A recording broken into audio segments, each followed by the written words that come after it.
Hello everyone, welcome back to Think Psychology. आज का जो हमारा टॉपिक होने वाला है वो काफ़ी इंटरेस्टिंग टॉपिक है और काफ़ी इम्पोर्टेंट टॉपिक है। क्योंकि देखिए अभी तक जो हम पढ़ते हुए आ रहे थे, हमने डिफरेंट सीरीज़ेज़ देखे जहाँ पे हमने डिफरेंट टॉपिक्स को स्टडी किया, राइट? बट वो सारे टॉपिक्स जो है वो आप आराम से उसको पढ़ सकते हो, है ना? जो कॉन्सेप्ट्स आपको जिसमें प्रॉब्लम आ रही है ना? आप उसको देख सकते हो, ना? शुरू से आप पूरे मॉड्यूल के टॉपिक्स को आराम से देख सकते हो।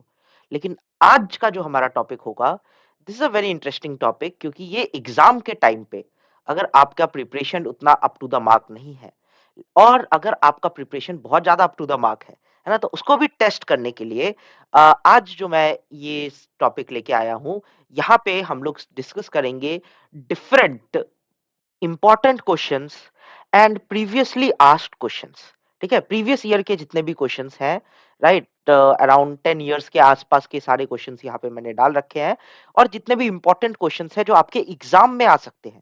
ठीक है, तो यहाँ पे जो सोल फोकस है वो आपका एग्जाम है ना? तो उसको हम लोग फोकस में रखते हुए ये एक सीरीज में लेके आ रहा हूँ जहाँ पे हम लोग MAPC 1, 2, 3, 4 एंड 5 एंड 6, राइट, इन सारे के important questions as well as PYQs, right, previously asked questions या प्रीवियस ईयर क्वेश्चंस हम लोग देखने वाले हैं। ठीक है, तो अभी हम लोग इस टॉपिक में शुरू करते हैं MPC 001 से। तो इससे जो आपका जो प्रिपरेशन है ना? क्योंकि देखिए अगर आप लोग एग्जामिनेशन के लिए जा रहे हो, राइट, तो आप फुल प्रिपेयर्ड हो या नहीं हो वो कैसे पता चलेगा?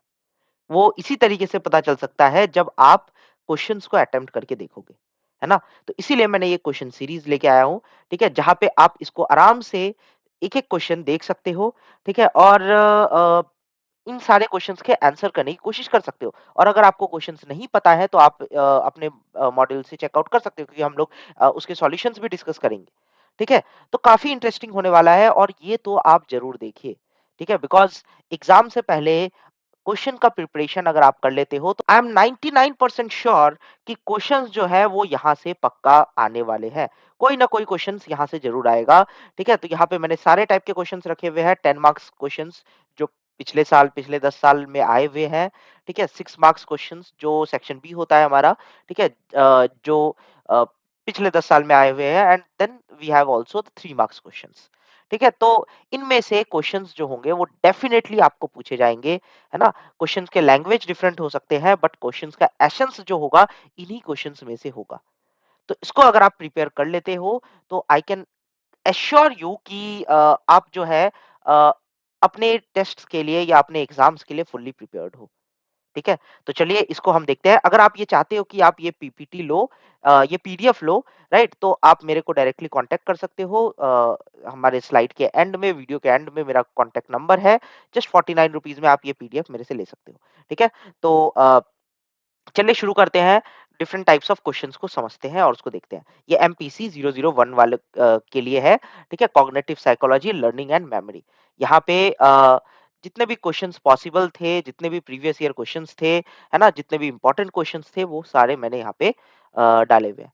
ठीक है? तो चलिए शुरू करते हैं। तो सबसे पहले let's talk about the section A. Uh, जैसा कि आपको पता है सारे सेक्शंस आपको करना कंपल्सरी है, ठीक है? और क्वेश्चंस जो आएँगे वो इन्हीं सेक्शन से आएँगे, ठीक है?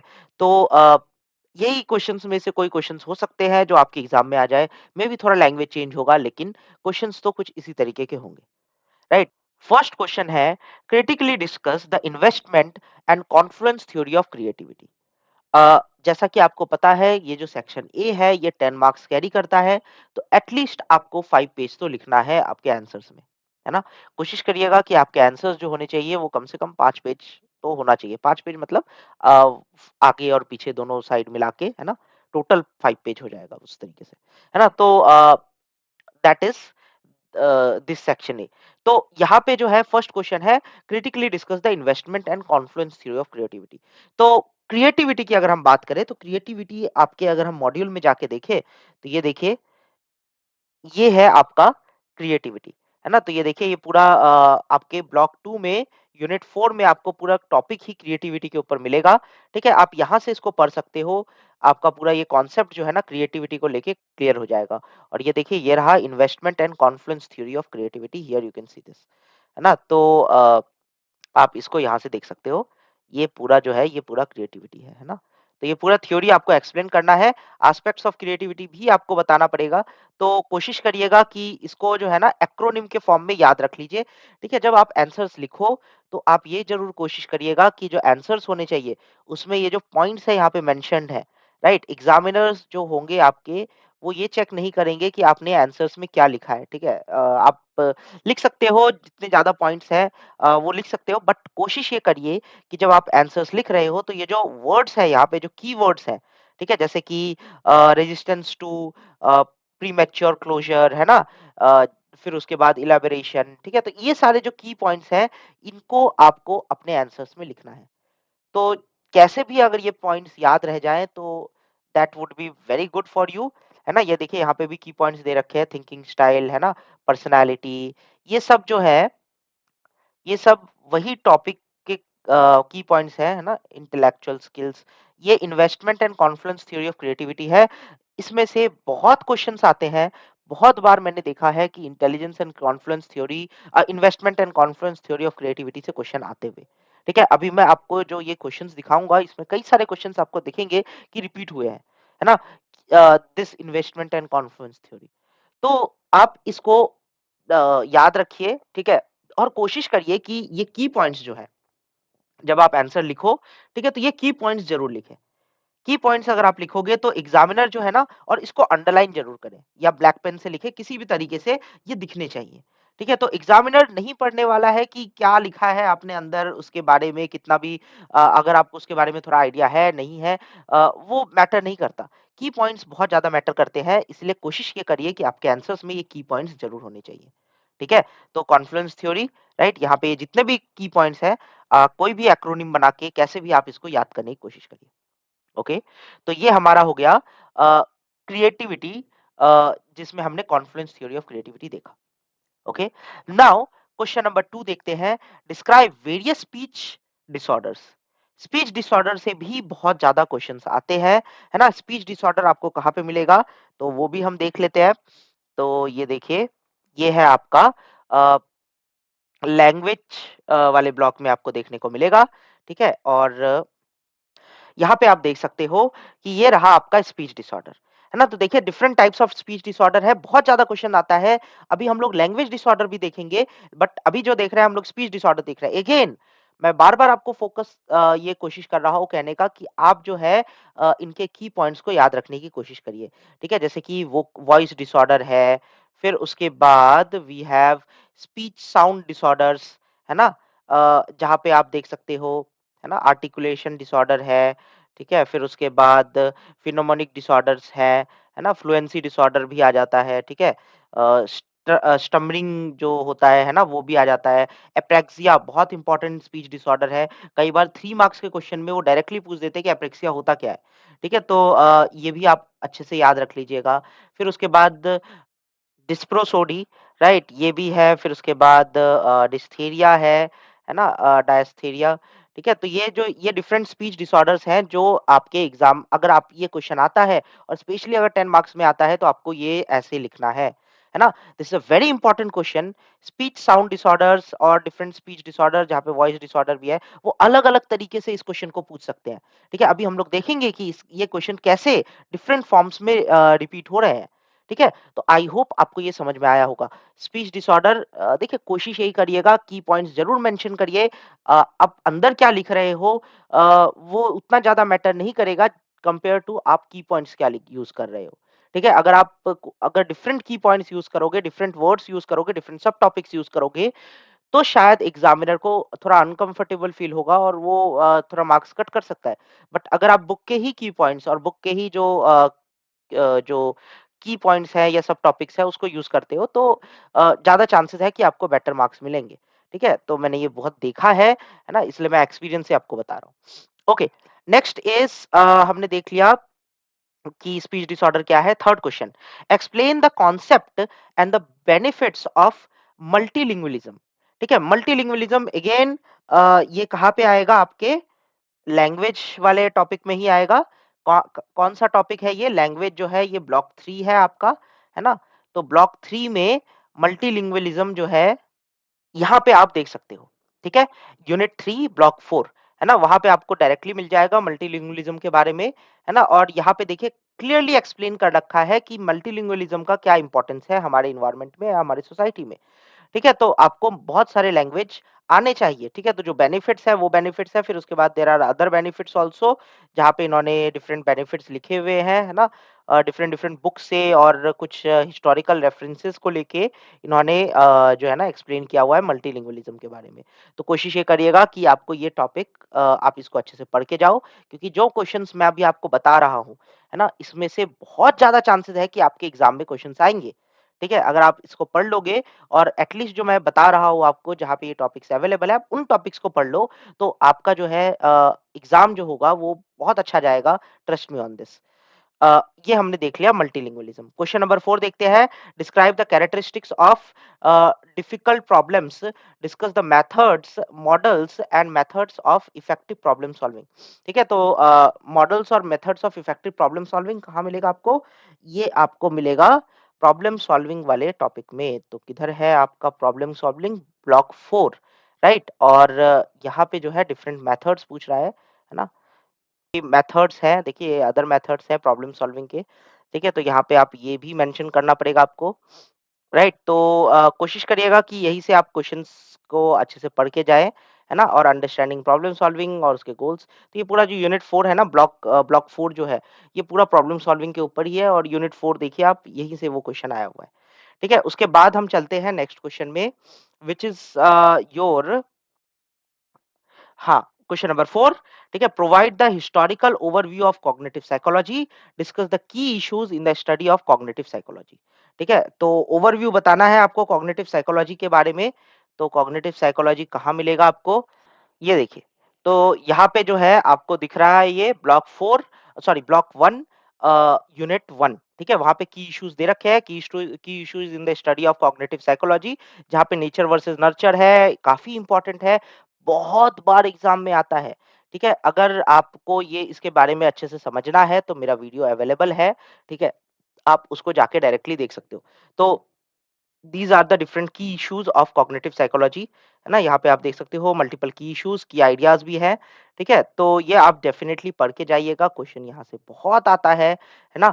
और these questions are really very important, ठीक है? क्योंकि ये क्वेश्चन्स जो है ना मैंने लिटरली देखा है हर साल आते हुए मतलब बहुत बार पूछते ही पूछते हैं, ठीक है? 10 मार्क्स में या 6 मार्क्स में ये क्वेश्चन डेफिनिटली आता है, ठीक है? तो आप इसको अगर अच्छे तरीके से पढ़ के जाते हो तो आपके लिए बहुत बेनिफिशियल होगा। उसके बाद हम देखते हैं हमने देख लिया की इश्यूज, है ना? उसके बाद describe the question number 6, describe the strategy and stages of problem solving.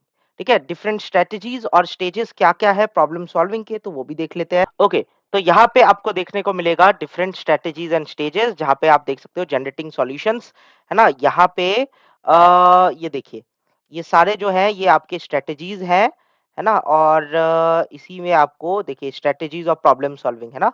ये देख सकते हो आप।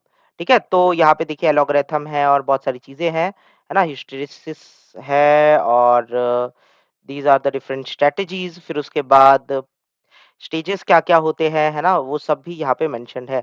सम specific techniques of problem solving, ठीक है? तो ये कुछ टेक्निक्स है, आप देख लीजिए, ठीक है? यहाँ से क्वेश्चंस डेफिनिटली आते हैं प्रॉब्लम सॉल्विंग के बारे में एंड अदर स्ट्रैटेजीज़, वो भी यहाँ पे दे रखे हैं, तो आप इसको अच्छे से पढ़ सकते हो और इस टॉपिक को पढ़ के जाइएगा, डेफिनिटली यहाँ से क्वेश्चंस आएँगे, ठीक है? तो जो क्वेश्चंस मैं आपको बता रहा हूँ, ठीक है? वो डेफिनिटली ज़रूर से ज़रूर आप पढ़ के जाइएगा, ठीक है? तो ये हमने क्वेश्चन नंबर 6 भी देख लिया। ऐसे ही ये सारे जो है अभी हम देख रहे हैं 10 मार्क्स वाले क्वेश्चंस, है ना? Discuss the meaning and stages of creativity again आपको कहाँ मिलेगा ये मैं आपको सीधा-सीधा ब्लॉक बता देता हूँ। आप क्या करिएगा आप वहाँ से उसको डायरेक्टली पढ़ लीजिएगा, वहाँ पे आपको मिल जाएगा ये पॉइंट्स, है ना? तो discuss the meaning and stages of creativity कहाँ मिलेगा ये? ये आपको मिल जाएगा इंटेलिजेंस एंड क्रिएटिविटी में आपको ये देखने को मिल जाएगा जहाँ पे हम क्रिएटिविटी के बारे में हम लोग देखते हैं ना, वहाँ पे आपको ये क्लियरली मिल जाएगा, ठीक है? तो क्रिएटिविटी एंड प्रॉब्लम सॉल्विंग यहाँ पे है, राइट? ये आई थिंक 4th वाला 3rd या 4th ब्लॉक है, ठीक है? 3rd या 4th यूनिट है, ठीक है? तो इसको आप एक बार देख सकते हो, यहाँ पे क्रिएटिविटी के बारे में अच्छे से दे रखा है ना? तो ये देखिए different stages and problems in creativity तो ये सब कुछ जो है ना यहाँ पे दे रखा है, देखिए, ये रहा ना? है ना? और यहाँ पे जो है मेजर्स ऑफ क्रिएटिविटी है, स्टेजेस ऑफ क्रिएटिविटी है, एस्पेक्ट्स ऑफ क्रिएटिविटी है, ठीक है? तो इसको आप देख के जाइएगा, क्वेश्चंस ऐसे ही आते हैं। तो जो क्वेश्चंस मैं आपको दिखा रहा हूँ, इसको ज़रूर से ज़रूर पढ़ के जाइए, राइट? यहाँ से क्वेश्चंस जो है ना बहुत श्योर है कि आएगा। फिर उसके बाद क्वेश्चन नंबर 8 देखते हैं, explain the comprehensive model of language processing. तो comprehensive model of language processing processing कहाँ पे मिलेगा आपको ये? मैं ब्लॉक बता देता हूँ, लैंग्वेज, हाँ, ब्लॉक नंबर 3, ठीक है? तो यहाँ पे आपको लैंग्वेज प्रोसेसिंग के बारे में क्लियरली मिल जाएगा, ठीक है? और इसको आप आराम से पढ़ के जा सकते हो, है ना? तो यहाँ पे आप ढूँढ सकते हैं, आराम से आपको मिल जाएगा इस ब्लॉक में, ठीक है? ब्लॉक नंबर 3 लैंग्वेज के ब्लॉक में, ठीक है? फिर उसके बाद हम नेक्स्ट क्वेश्चन देखते हैं, बिकॉज़ ज़्यादा टाइम हो जाएगा अगर मैं एक-एक क्वेश्चन के आंसर्स को आपको सर्च करके दिखाता रहूँ, ठीक है? तो हम अभी क्वेश्चन्स डिस्कस कर रहे हैं, क्या-क्या क्वेश्चन्स इम्पोर्टेंट है ना? वो इम्पोर्टेंट है, तो आप क्या करिए कि जो क्वेश्चन्स आप देख रहे हो, इसको आप अपने मॉडल में स्केच पेन से मार्क कर दीजिए, ठीक है? कि ये क्वेश्चन्स आया हुआ है और ये क्वेश्चन्स काफ़ी इम्पोर्टेंट है ना? और जो क्वेश्चन्स बार-बार रिपीट हो रहे हैं, उसको तो बिल्कुल से बिल्कुल पढ़ के जाइए, बिकॉज़ वो क्वेश्चन्स जो है, बहुत ज़्यादा चांसेस है कि फिर से आएगा आपके एग्ज़ाम में। क्योंकि इग्नू में अगर आप देखिए तो यहाँ पे ज़्यादा क्वेश्चन्स है कहाँ? ठीक है? वही तो क्वेश्चन्स है, वही तो मॉडल्स है ना? वही ब्लॉक्स है, ठीक है? तो उन्हीं से क्वेश्चन्स आएँगे और वही क्वेश्चन्स है जो रिपीटेड बार-बार पूछे जाते हैं, ठीक है? सो अगर आप बार-बार जो बहुत ज़्यादा क्वेश्चन्स आ रहे हैं लास्ट 10 इयर्स, जो ये पूरे क्वेश्चन पेपर मैंने यहाँ पे डाल रखा है, ठीक है? तो उससे आप मार्क कर सकते हो और उससे आपको बहुत ज़्यादा हेल्प मिलेगी। ठीक है? फिर उसके बाद क्वेश्चन नंबर 9 देखते हैं, है ना? Provide a historical overview of cognitive psychology, discuss the key issues. देखिए, मैंने बोला था ना की issues in the study of cognitive psychology, repeat हुआ कि नहीं हुआ? ठीक है? सो ये बार-बार होता है ना? कहाँ मिलेगा आपको? ये ब्लॉक 1 में मिल जाएगा, ठीक है? तो आप ब्लॉक 1 में इसको डायरेक्टली जाके देख सकते हो। आई थिंक यूनिट 2 में है ये, ठीक है? तो की इश्यूज जो है वहाँ पे आपको ये डायरेक्टली मिल जाएगा, है ना? तो आप डेफिनिटली इसको पढ़ के जाइए। देखिए, बार-बार रिपीट हो रहा है, इसका मतलब है कि इट हैज़ सम इम्पोर्टेंस। है ना? और ऐसा नहीं है कि एक ही क्वेश्चन बार-बार रिपीट होता है, ठीक है? अगर हो रहा है तो डेफिनिटली चांसेस है कि आपके एग्ज़ाम में भी आ सकता है। ओके? क्वेश्चन नंबर 10 देखते हैं। क्वेश्चन नंबर 10 क्या है? Describe the stages and strategies of problem solving. Again फिर से आया, राइट? तो मैं बोल रहा हूँ ना कि क्वेश्चन्स रिपीट होते हैं, है ना? अभी हमने स्टेजेस एंड स्ट्रैटेजीज देखा था प्रॉब्लम सॉल्विंग का, फिर से आ गया। तो कहाँ मिलेगा आपको ये? ब्लॉक 4 में मिल जाएगा। ब्लॉक 4 में आप डायरेक्टली इसको जाके देख सकते हो। ठीक है? फिर उसके बाद 11th क्वेश्चन भी देखिए, फिर से रिपीट हो रहा है। Explain the comprehensive model of language processing. अभी जस्ट हमने जो सबसे पहला पहला वाला क्वेश्चन देखा था वो comprehensive model of language processing था। फिर से रिपीट हुआ। ठीक है? तो मैं ऐसे ही नहीं बोल रहा हूँ कि ये क्वेश्चन बार-बार आता है। ये आएगा। ठीक है? और अगर आप इसको अच्छे से पढ़ के जाओगे तो बहुत ज़्यादा चांसेस है कि आप इस क्वेश्चन को अच्छे से अटेम्प्ट कर पाओगे। ठीक है? तो देखिए, कहीं पे भी ऐसा कोई वीडियो सीरीज़ अवेलेबल नहीं है, जहाँ पे इम्पोर्टेंट क्वेश्चन्स, जिसके बहुत ज़्यादा चांसेस है एग्ज़ाम में आने के, वो कहीं पे डिस्कस किया गया हो। है ना? तो मैं अगर ये कर रहा हूँ, तो इसका कुछ ना कुछ इम्पोर्टेंस तो होगा। ठीक है? तो इसीलिए आप इसको ज़रूर से ज़रूर देखिए। ठीक है? Question number 12, discuss the meaning and stages of creativity. क्या मीनिंग एंड स्टेजेस है क्रिएटिविटी के? अगेन फिर से रिपीट हुआ ये क्वेश्चन। ठीक है? तो आप इसको देख सकते हो, क्रिएटिविटी आपको कहाँ मिलेगा? कौन से वाले ब्लॉक में? तो ये देखिए, क्रिएटिविटी जो है, ये आपको मिल जाएगा इंटेलिजेंस, ब्लॉक नंबर 2, ठीक है? जहाँ पे देखिए, ये रहा ना? ये है क्रिएटिविटी अगेन, राइट? अभी मैंने इसको मार्क किया था, राइट? फिर से यहाँ से क्वेश्चन आया। तो they will definitely ask you the question from here, है ना? और आप अगर इसको पढ़ के जाओगे तो फिर बहुत ज़्यादा चांसेस है कि आप अच्छा करोगे आपके एग्ज़ाम में। ठीक है? फिर आपको कोई नहीं रोक सकता, बिकॉज़ क्वेश्चन्स तो वही हैं, क्वेश्चन्स नए थोड़ी बनेंगे। क्या क्वेश्चन्स नए बनेंगे? ठीक है, लैंग्वेज चेंज हो सकता है बट टॉपिक तो वही है, राइट? तो क्वेश्चन्स वही आएँगे, है ना? क्वेश्चन नंबर 13 देखते हैं। क्वेश्चन नंबर 13 है, provide a comprehensive analysis of model of memory given by Atkinson, Shiffrin and Wong Norman. देखिए, ये भी जो है मॉडल ऑफ मेमोरी काफ़ी इम्पोर्टेंट है। अगर आपने इसको नहीं पढ़ा है तो आप मेरा वीडियो जाके देख सकते हो। ठीक है? इस पे मैंने सोली वीडियो बना रखा है एटकिंसन एंड शिफ्रिन मॉडल पे। ठीक है? और नॉर्मन वाले मॉडल पे भी मैंने क्लियरली ये जो वीडियो है ना वो आपको वहाँ पे बना रखा है। ठीक है? तो आप इसको जाके चेकआउट करिए। किसका है ये? ब्लॉक 1 का है। ठीक है? वहाँ पे आपको ये मेमोरी मॉडल जो है बहुत इम्पोर्टेंट है, बहुत बार क्वेश्चन में आता है। ठीक है? मैं आपको दिखा दूँगा, एटकिंसन शिफ्रिन मॉडल जो है बहुत बार आया है क्वेश्चन में। Not just in 10 marks questions, 6 marks questions में भी बहुत बार आया है। ठीक है? तो इसका इम्पोर्टेंस जो है बहुत ज़्यादा है। फिर उसके बाद describe the nature of the problem solving, ठीक है? Discuss the typologies of problem solving and factors affecting problem solving, right? तो क्या-क्या टाइपोलॉजीज है और क्या-क्या फैक्टर्स है जो प्रॉब्लम सॉल्विंग को अफेक्ट कर रहे हैं, उनके बारे में पूछ रहा है। अगेन कहाँ मिल जाएगा आपको ये? तो प्रॉब्लम सॉल्विंग वाला जो है ये 4th ब्लॉक में आपको डायरेक्टली मिल जाएगा, आप वहाँ पे इसको देख सकते हो। ठीक है? तो आराम से आपको ये पूरे उस ब्लॉक में ना आराम से क्लियरली आपको विजिबल होगा, ठीक है? तो आप वहाँ पे इसको डायरेक्टली जाके रेफर कर सकते हो, प्रॉब्लम सॉल्विंग काफ़ी इंपॉर्टेंट है, बहुत बार क्वेश्चन में आता है। Explain the meaning of creativity, question number 15, explain the meaning of creativity and describe its various stages. Creativity देखिए अभी हमने डिस्कस किया था, राइट? 3 बार ये क्वेश्चन अभी अब आपके सामने 3 बार ये क्वेश्चन आ चुका है, ठीक है? क्रिएटिविटी एंड इसके वेरियस स्टेजेस, ठीक है? तो वेरी इंपॉर्टेंट क्वेश्चन, मैं बार-बार बोल रहा हूँ, चांसेस है कि आपके एग्जाम में भी ये क्वेश्चन पूछा जाएगा, ठीक है? तो 10 मार्क्स में क्वेश्चंस यहीं से बनते हैं, राइट? और काफ़ी रिपीटिंग क्वेश्चंस होते हैं ये, बार-बार ये क्वेश्चंस पूछे जाते हैं। उसके बाद क्वेश्चन नंबर 16 हम देखते हैं, डिफाइन इंटेलिजेंस। फिर से वही आया है, explain स्टैनबर्ग triarchic theory of intelligence. अब ये जो स्टैनबर्ग की ट्रायर्किक थ्योरी है ना, it is really very important, ठीक है? एक तो ये क्रिएटिविटी वाला क्वेश्चन, राइट? एक ये स्टैनबर्ग की ट्रायर्किक थ्योरी। बहुत बार आता है, स्टैनबर्ग का आएगा या तो गार्डनर का मल्टी इंटेलिजेंस थ्योरी है वो आता है, ठीक है? ये आ सकता है 13th वाला क्वेश्चन। ये सब क्वेश्चंस जो है ना, आप मैं तो कहता हूँ कि आप सारा ही पढ़ के जाइए, मार्क करने की मेरे को जरूरत है नहीं, ठीक है? Because they are very important. जितने भी क्वेश्चंस मैं आपको यहाँ पे दिखा रहा हूँ, आप जरूर पढ़ के जाइए, क्वेश्चन पक्का कोई ना कोई वहां से आएगा। I can be 100% sure from here, ठीक है? क्वेश्चंस डेफिनेटली यहाँ से आएंगे, आप इसको पढ़ के जरूर जाइए। उसके बाद क्वेश्चन नंबर 17 देखते हैं। क्वेश्चन नंबर 17 क्या है? Differentiate between language disorders and speech disorders. Describe the types of speech disorders. अभी हमने जो क्वेश्चन देखा था, शायद फर्स्ट या सेकंड क्वेश्चन था, जहाँ पे हमने लैंग्वेज डिसऑर्डर के बारे में देखा था। कहाँ मिलेगा ये? ब्लॉक नंबर 3 में आपको मिल जाएगा, जहाँ पे लैंग्वेज के बारे में है, ठीक है? तो वहाँ पे आई थिंक यूनिट 4 में जो है ना, मैं यूनिट भी बता दे रहा हूँ, यूनिट 4 में आपको ये मिल जाएगा डायरेक्टली। दोनों है, लैंग्वेज डिसऑर्डर भी है और स्पीच डिसऑर्डर भी है, ठीक है? तो आप वहाँ पे जाके चेकआउट कर सकते हो, काफ़ी इंपॉर्टेंट है। फिर उसके बाद क्वेश्चन नंबर 18 देखते हैं। Compare and contrast behaviouristic theory and इनेट theory of language acquisition. Again this is also very important. इनेट theory of language acquisition जो है, बहुत इंपॉर्टेंट है। बिहेवियरिस्टिक थ्योरी तो ठीक है, लेकिन इनेट थ्योरी ऑफ लैंग्वेज एक्विजिशन जहाँ पे चोम्स्की की थ्योरी आती है, ठीक है?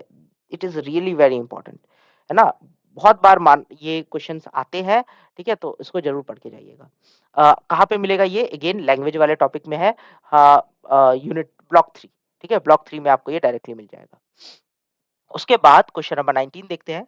Explain the relationship between creativity and problem solving, describe the stages involved in creative discoveries, right? तो ये देखिए, अगेन क्रिएटिविटी पे क्वेश्चन है। फिर से कौन सा क्रिएटिविटी? अभी हमने डिस्कस किया था, राइट? तो प्रॉब्लम सॉल्विंग एंड क्रिएटिविटी का क्या रिलेशनशिप है, यहाँ पे ये पूछ रहा है। देखिए मैं वही बोल रहा हूँ ना कि they will ask you the questions. Questions को क्या करेंगे ये लोग? थोड़ा सा ट्विस्ट कर देंगे। ट्विस्ट कर सकते हैं, लैंग्वेज चेंज कर सकते हैं, क्वेश्चन तो वही है, राइट? तो कहाँ मिलेगा आपको ये? ब्लॉक 2, ठीक है? और वहाँ पे आप आराम से इसको चेकआउट कर सकते हो, ठीक है? क्रिएटिविटी एंड प्रॉब्लम सॉल्विंग वहीं पे है, ठीक है? तो वहाँ पे आपको ये मिल जाएगा। आई थिंक ब्लॉक 2 ही है ना? क्रिएटिविटी जो है वो तो आपका ब्लॉक 2 में है, जबकि प्रॉब्लम सॉल्विंग जो है वो आपका ब्लॉक 4 में है, राइट? तो क्वेश्चंस देखिए यहाँ पे मिक्स कर दिया इन लोगों ने और उनके बीच में रिलेशनशिप पूछा हुआ है, ठीक है? तो वैसे यहाँ पे भी दे रखा है, आप ब्लॉक 2 में ही देख लीजिए। क्रिएटिविटी एंड प्रॉब्लम सॉल्विंग, इनके बीच का रिलेशन आप डायरेक्टली यहीं से देख सकते हो, ठीक है? तो ये यूनिट 4 से ही डायरेक्ट क्वेश्चन आया हुआ है, ठीक है? और आप इसी को पढ़ लीजिए तो ज़्यादा बेटर है, ठीक है? तो यहाँ पे ये क्वेश्चन ऐसे पूछा हुआ है, ठीक है? तो ये हो गया हमारा, है ना? कि क्वेश्चन नंबर 19 हमने डिस्कस कर लिया। फिर उसके बाद क्वेश्चन नंबर 20, जैसे मैंने अभी बताया था आपको, गार्डनर्स थ्योरी, है ना? Discuss the Gardner's theory of multiple intelligence and it's implication. Very very very important. बहुत बार एग्जाम में ये क्वेश्चन आता है, ठीक है? और आप इसको जरूर पढ़ के जाइएगा। Question number 20, discuss the Gardner's theory of multiple intelligence and it's implication, ठीक है? बहुत इंपॉर्टेंट है, इसको डेफिनेटली पढ़ के जाइएगा। बहुत बार ये क्वेश्चन में आता है, ठीक है? Explain the model, question number 21, explain the model of primary and secondary memory. तो प्राइमरी और सेकेंडरी मेमोरी के मॉडल को एक्सप्लेन करने बोल रहा है। अगेन मेमोरी वाला है, ब्लॉक नंबर 1 में मिल जाएगा आपको, ठीक है? तो प्राइमरी मेमोरी क्या होता है, सेकेंडरी मेमोरी क्या होता है, उसको आप एक्सप्लेन कर सकते हो। क्वेश्चन नंबर ये क्वेश्चन नंबर 22 क्या है, discuss the domains of cognitive psychology. Domains of cognitive psychology again in दोनों पे मेरे वीडियोस अवेलेबल हैं, आप इसको चेकआउट कर सकते हो। ठीक है, और domains of cognitive psychology again block 1 का क्वेश्चन है। ठीक है, तो ब्लॉक 1 को आप अच्छे से देखिए एक बार, वहां पे आपको ये डोमेन्स ऑफ कॉग्निटिव साइकोलॉजी भी मिल जाएगा। ठीक है, क्वेश्चन नंबर 23 की बात करें तो discuss the stage and factors affecting problem solving. Again फिर से आया stages and factors affecting problem solving, अभी मैंने आपको शो किया था, ये देख सकते हो आप। एक सेकंड, ये देखिए, stages and factors affecting problem solving कहाँ है, ये रहा, स्टेजेस ऑफ प्रॉब्लम सॉल्विंग, है ना, स्टेजेस ऑफ प्रॉब्लम सॉल्विंग। तो आप देख सकते हो स्ट्रेटजीज ऑफ प्रॉब्लम सॉल्विंग है, this is, these are the factors affecting problem solving, है ना, ये देख सकते हो, this is the factor affecting problem solving, और ये रहा stages of problem solving. Question मैं बोल रहा हूँ ना, बार बार रिपीट होगा, ब्लॉक नंबर 2 में ये अवेलेबल है। ठीक है, तो आप अगर अच्छे से पढ़ के जा रहे हो तो आप अच्छे से क्वेश्चंस को अटेम्प्ट कर पाओगे। ठीक है, अगर आपने नहीं पढ़ा है ये टॉपिक्स जो क्वेश्चंस मैं आपको पूछ रहा हूँ, इसको आप एक बार पढ़ लीजिए, इसलिए मैं बार बार रिपीट कर रहा हूँ कि इसको पढ़ लो, काफी इंपॉर्टेंट है ये टॉपिक्स जो है जो मैं आपको दिखा रहा हूँ।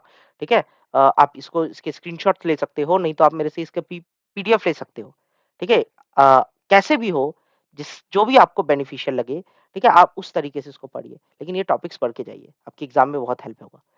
ओके, तो गार्डनर्स थ्योरी हाँ, तो ये हमने देख लिया, कौन से क्वेश्चन पे थे हम लोग। डोमेन्स ऑफ कॉग्निटिव साइकोलॉजी भी देख लिया था, डिस्कस द स्टेजेस, हाँ, ये हमने क्वेश्चन 23 भी देख लिया। Again very important, problem solving, बहुत सारे क्वेश्चन आते हैं यहाँ से। Explain the aspects and theory of creativity, again फिर से देखिए, फिर आ गया क्रिएटिविटी पे क्वेश्चन, है ना, तो अगेन ब्लॉक नंबर 2, राइट, तो उसको पढ़ लीजिए, क्वेश्चंस बार बार वहां से पूछ रहे हैं। Question number 25, explain the principle of information processing. This time information processing है, ये कहाँ पे है, block number 1, describe the role of information processing in learning and memory. ठीक है, ब्लॉक नंबर 1 में आपको ये क्लियरली मिल जाएगा, इंफॉर्मेशन प्रोसेसिंग, पूरा ब्लॉक ही इंफॉर्मेशन प्रोसेसिंग पे है, तो आप उसमें से आप फाइंड आउट कर सकते हो। डायरेक्टली हेडलाइंस आपको मिल जाएंगे जो यहाँ पे क्वेश्चन पूछे हुए हैं। ठीक है, डायरेक्ट हेडलाइंस है, ऐसा कहीं नहीं मिलेगा आपको, जितने भी क्वेश्चन मैं आपको दिखा रहा हूँ, all questions are the direct headlines in your book. ठीक है, तो आप बस उसको खोजिए, आप उसको ढूंढिए, वहां पे आपको मिल जाएगा इजीली। ठीक है, और उसको जरूर पढ़ के जाइए, जो क्वेश्चंस रिपीट हो रहा है ना, उन क्वेश्चंस को आप बिल्कुल एक बार रिवाइज करके जाइए, तो एग्जाम से पहले rather than studying the whole chapter, पूरे चैप्टर को पढ़ने के बजाय आप सिर्फ ये क्वेश्चंस अगर पढ़ के जाते हो तो इससे आपको बहुत हेल्प मिलेगा।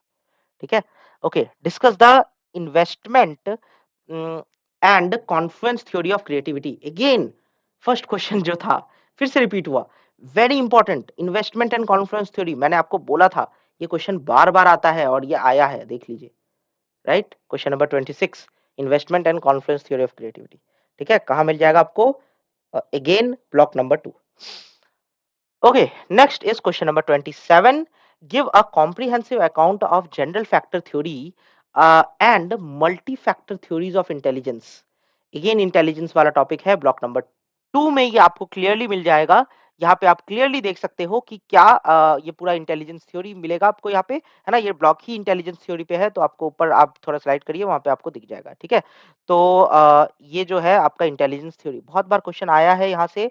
ठीक है, तो इसको भी अच्छे से पढ़ के जाइएगा, राइट, तो strategies and techniques of problem solving, अच्छा, हमने अभी 27th क्वेश्चन देखा है, फिर 28th है, discuss the strategies and techniques of problem solving. देखिए फिर से आ गया problem solving, right, block number 2, है ना, डिफाइन प्रॉब्लम सॉल्विंग। ठीक है, अब ये शायद जो है ब्लॉक नंबर 4 से है, तो वहां पे आप देख सकते हो प्रॉपर डेफिनेशन होगा, differentiate between well defined and ill defined problem solving. ठीक है, वेल डिफाइंड और इल डिफाइंड उसमें बहुत इलेबरेटिव वे में दे रखा है वहां पे। ठीक है, तो आप वहां से इसको देख सकते हो। उसके बाद हम क्वेश्चन नंबर 30 की पे को डिस्कस करते हैं, व्हाट इज क्रिएटिविटी। अगेन फिर से क्रिएटिविटी पे आया है, discuss the investment and Confluence theory of creativity, very important, मैं बार बार बोल रहा हूँ, ये क्वेश्चन जो है ना, देख लीजिए आप, बार बार रिपीट हो रहा है ना, investment and Confluence theory, very important. ठीक है, दिस इज द क्वेश्चन जो आपके रेगुलरली एग्जाम्स में आ रहा है। ठीक है, अगर आप इसको पढ़ के नहीं जा रहे हो तो ये आपका बहुत बड़ा लॉस है। ठीक है, तो इसको जरूर पढ़ के जाइए। एनालाइज द स्टैनबर्ग टायरर्की थ्योरी, देखिए मैंने बोला था स्टैनबर्ग टायरर्की थ्योरी बहुत इंपॉर्टेंट है। ठीक है, ये टायरर्की थ्योरी ऑफ इंटेलिजेंस है, it is very important. Critically evaluate the technique triarchic theory of intelligence, ठीक है? तो ट्रायर्किक थ्योरी बहुत बार क्वेश्चन में आता है ना? कहाँ मिलेगा आपको ये? ब्लॉक नंबर 2 में इंटेलिजेंस इंटेलिजेंस पे स्टैनबर्ग, गार्डनर, ठीक है? ये जो 2 बंदे हैं, इनका जो थ्योरीज़ है ना, बहुत इंपॉर्टेंट है, ठीक है? उसके बाद थोड़ा बहुत क्वेश्चन्स थॉर्नडाइक से भी आएँगे, वो शायद 6 मार्क्स वाले क्वेश्चन्स में ज़्यादा देखने को मिलेगा आपको। थ्रॉन्गस्टन्स के क्वेश्चन्स भी होंगे, लेकिन गार्डनर और स्टैनबर्ग, इसके क्वेश्चंस जो होते हैं बहुत ज़्यादा आते हैं, ठीक है? Next is question number 32, what is problem solving? Again problem solving के बारे में है। Critically discuss the role of artificial intelligence in problem solving. Block number 4 से आपको डायरेक्टली ये क्वेश्चन पूछा हुआ है, ठीक है? कि आर्टिफिशियल इंटेलिजेंस का क्या रोल होता है प्रॉब्लम सॉल्विंग में? इसको आप देख सकते हो, आप चेकआउट कर सकते हो, ठीक है? फिर उसके बाद question number 33, explain the process of information processing, discuss the theories of information processing, ठीक है? तो इंफॉर्मेशन प्रोसेसिंग कहाँ पे है ये? ब्लॉक नंबर 1, ठीक है? ब्लॉक नंबर 1 में आपको ये क्वेश्चन नंबर 33 का आंसर मिल जाएगा। तो वहाँ पे आप चेकआउट करिए, आपको इज़िली ये आंसर जो है वहाँ पे अवेलेबल मिलेगा। उसके बाद question number 34, discuss the meaning and aspects of creativity, explain how the creativity and intelligence are related. देखिए मैंने बोला था ना, क्रिएटिविटी क्रिएटिविटी से बहुत क्वेश्चंस आ रहे हैं, वो आएँगे, ठीक है? और यहाँ पे क्रिएटिविटी और इंटेलिजेंस का रिलेशन वो पूछ रहा है, ठीक है? तो आप चेक करिए ब्लॉक नंबर 2, पूरा ब्लॉक नंबर 2 उसी के ऊपर है, ठीक है? फिर उसके बाद क्वेश्चन नंबर 35 को अगर हम देखें, तो discuss the intellectual block and emotional block to problem solving. Again block number 4, ठीक है? ब्लॉक नंबर 4 से क्वेश्चन है directly, intellectual block and emotional block दोनों दे रखे हैं वहाँ पे, ठीक है? आप उसको चेकआउट करिए, वहाँ पे वो जितने भी ब्लॉक्स हैं उसको आप एक बार उसके स्पेशली की पॉइंट्स से क्वेश्चंस बहुत आते हैं, तो की पॉइंट्स तो आप अपने आंसर्स में ज़रूर लिखिएगा, ठीक है? फिर उसके बाद question number 36, critically discuss Newlands approach to problem solving. हाँ, ये क्वेश्चन भी जो है ना, मैंने बहुत बार आते हुए देखा है, न्यूलैंड्स अप्रोच, ठीक है? न्यूलैंड्स अप्रोच जो है, इसमें से भी बहुत क्वेश्चंस आते हैं, either in the 6 marks question या कई बार 10 मार्क्स क्वेश्चंस में भी, ठीक है? जैसे अभी आप देख सकते हो 10 मार्क्स क्वेश्चंस में आया हुआ है ये, ठीक है? तो न्यूलैंड्स अप्रोच, इसको भी अच्छे से पढ़ के जाइएगा, ठीक है? प्रॉब्लम सॉल्विंग कहाँ मिलेगा? Block number 4। उसके बाद आ जाइए क्वेश्चन नंबर 37। 37 ये सारा अभी तक हम ब्लॉक सेक्शन ए ही देख रहे हैं, ठीक है? अभी तो सेक्शन बी पे गए ही नहीं है, है ना?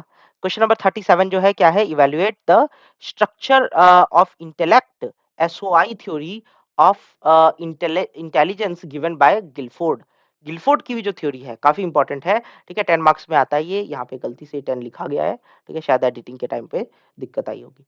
ओके, तो गिलफोर्ड की जो ये थ्योरी है, यहाँ से क्वेश्चन आता है। इसको एक बार देख लीजिएगा, स्टैनबर्ग स्ट्रक्चर ऑफ इंटेलेक्ट।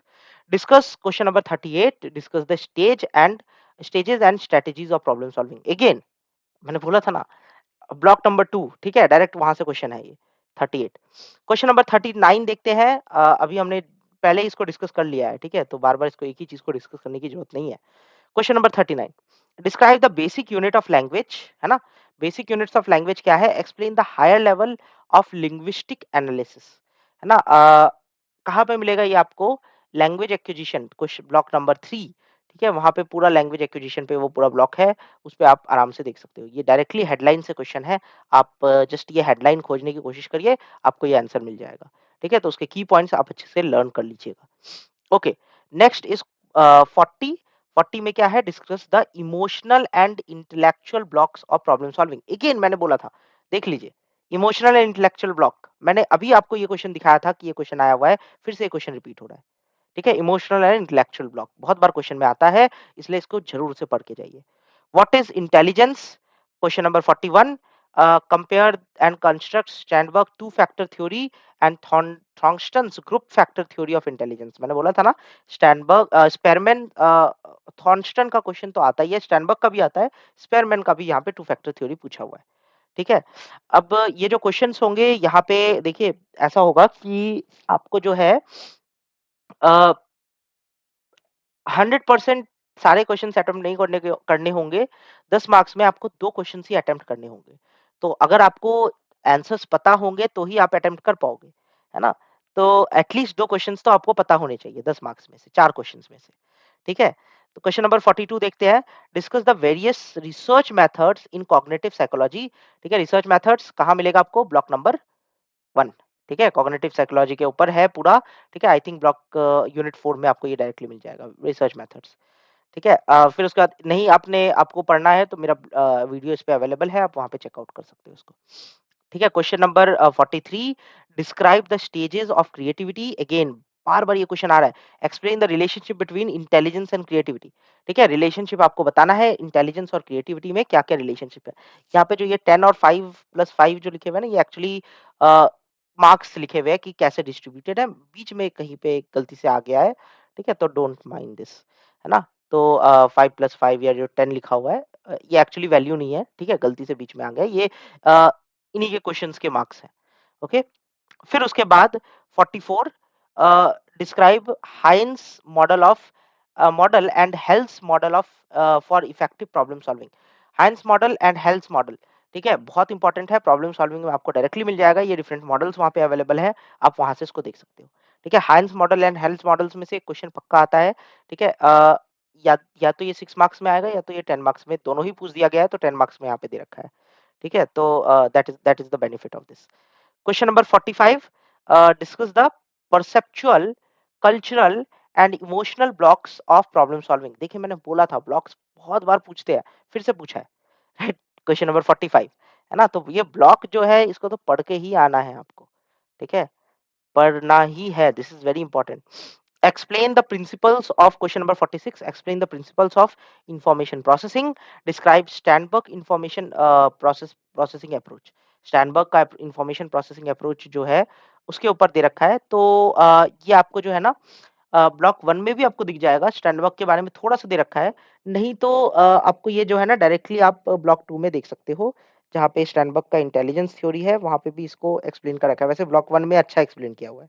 ठीक है? क्योंकि वहाँ वो डायरेक्टली फोकस करता है इन्फॉर्मेशन प्रोसेसिंग पे। ठीक है? Next is question number 47, critically discuss Das, Naglieri's and Kirby's PASS theory. PASS theory is very important, हर बार ये क्वेश्चन में आता है। तो अगर आप नहीं पढ़ के जा रहे हो पास्ट थ्योरी, ठीक है, वेरी इंपॉर्टेंट, दास का जो ये पास्ट थ्योरी है, this is really very important. ठीक है, आई एम नॉट जोकिंग, बहुत सारे क्वेश्चंस यहाँ से आते हैं, पास्ट थ्योरी बार बार पूछते हैं ये। अभी तो आपने 10 मार्क्स में देखा है, अभी 6 मार्क्स में आपको ये पास्ट थ्योरी बार बार दिखेगा। ठीक है, तो इसको जरूर पढ़ के जाइएगा past theory. Question number 48, give a comparative account of behavioristic theory and innateness theory of language acquisition। दोनों पूछे हुए हैं। देखिए इनेटनेस थ्योरी अभी हमने डिस्कस किया था चॉम्स्की वाला, बिहेवियरिस्टिक थ्योरी भी यहाँ पे पूछा हुआ है, तो 10 मार्क्स में ये दोनों ही पूछ दे देंगे। ठीक है, लेकिन 6 मार्क्स वाले में शायद एक क्वेश्चन आपको यहाँ से पूछा जाए। ठीक है, कि whether explain the innateness theory या बिहेवियरिस्टिक थ्योरी, ठीक है, of language acquisition. Question number 50 पे चलते हैं। Explain the information processing and computer stimulation approach to problem solving. Again problem solving वाला टॉपिक है, ब्लॉक नंबर 4 में आपको डायरेक्टली मिल जाएगा, वहां से आप देख सकते हो। ठीक है, तो ये क्वेश्चन वहां से आया हुआ है। फिर उसके बाद 51 देखिए, फिर से मैंने बोला था पास्ट थ्योरी, लीजिए पास्ट थ्योरी फिर से पूछा हुआ है। Discuss the past theory of intelligence and highlight it's theoretical foundation. ठीक है, तो पास्ट थ्योरी वेरी इंपॉर्टेंट, बार बार पूछते हैं, पास्ट थ्योरी जरूर पढ़ के जाना है। ठीक है, question number 52, explain the meaning of creativity and describe the stage of creativity. अच्छा, पास्ट थ्योरी आपको कहाँ मिलेगा, ये आपको इंटेलिजेंस वाले टॉपिक में मिलेगा, ब्लॉक नंबर 2। ठीक है, तो वहां पे आपको ये डायरेक्टली मिल जाएगा। ठीक है, तो क्रिएटिविटी अगेन फिर से क्रिएटिविटी पूछा हुआ है, तो आपको ब्लॉक नंबर 2 में क्रिएटिविटी भी मिल जाएगा। ठीक है, तो ये भी ब्लॉक नंबर 2 में अवेलेबल है। Question number 53, describe the stage of language acquisition. क्या क्या डिफरेंट स्टेजेस हैं ऑफ लैंग्वेज एक्विजिशन, मैंने बताया था स्टेजेस बहुत बार क्वेश्चन में आते हैं, मैंने आपको शो भी किया है। ठीक है, explain the behaviouristic theory of language acquisition. Again behaviouristic theory. ठीक है, इनेटनेस थ्योरी, बिहेवियरिस्टिक थ्योरी बार बार पूछ रहा है। ठीक है, तो ये आइदर ये दोनों तो पढ़ के ही जाना है, इनेटनेस थ्योरी और बिहेवियरिस्टिक थ्योरी। देखिए मैंने बोला था न्यूलैंड्स अप्रोच, फिर से पूछा है न्यूलैंड्स अप्रोच। ठीक है, discuss the Newlands approach of problem solving, explain the role of artificial intelligence in the problem solving. ठीक है, तो न्यूलैंड्स अप्रोच फिर से आ गया, है ना, आर्टिफिशियल इंटेलिजेंस का भी रोल यहाँ पे पूछा हुआ है। उसके बाद क्वेश्चन नंबर 55 देखते हैं, describe the environmental block and cultural block to the problem solving with suitable example. मैंने बोला था environmental block and cultural block बार बार क्वेश्चन में पूछा जा रहा है। ठीक है, तो ये तो पढ़ के ही जाओ, क्वेश्चन नंबर 55 वेरी इंपॉर्टेंट। ठीक है, क्वेश्चन यहाँ से आएगा। उसके बाद क्वेश्चन नंबर 56 देखते हैं, discuss the investment and Confluence theory of creativity. Again again again again, सबसे पहले ही मैंने आपको ये शो किया था, है ना, फिर से ये क्वेश्चन आया हुआ है। Discuss the Confluence and creativity theory of sorry investment theory of creativity.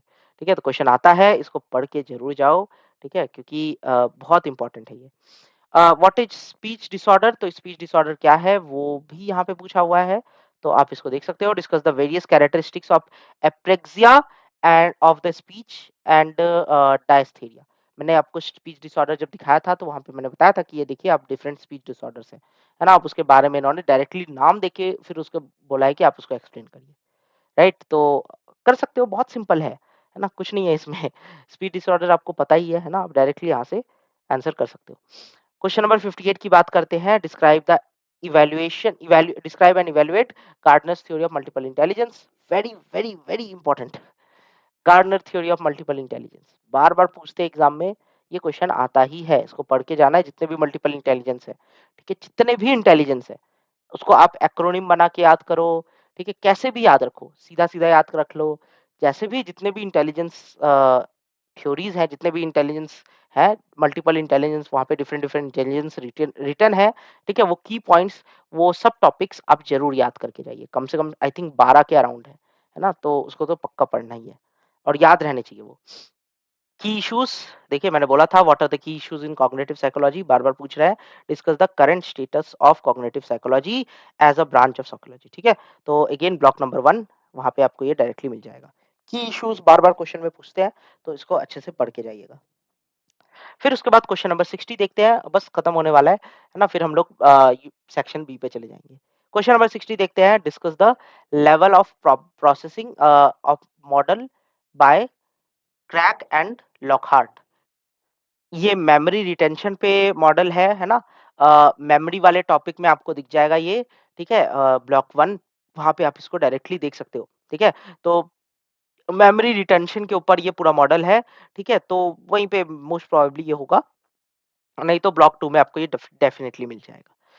Question number 61 पे चलते हैं अब। Explain the Wickelgren's general problem solving strategies. तो क्या प्रॉब्लम सॉल्विंग स्ट्रेटजीज है ना? अगेन प्रॉब्लम सॉल्विंग वाले टॉपिक में आपको ये दिख जाएगा 61, ठीक है?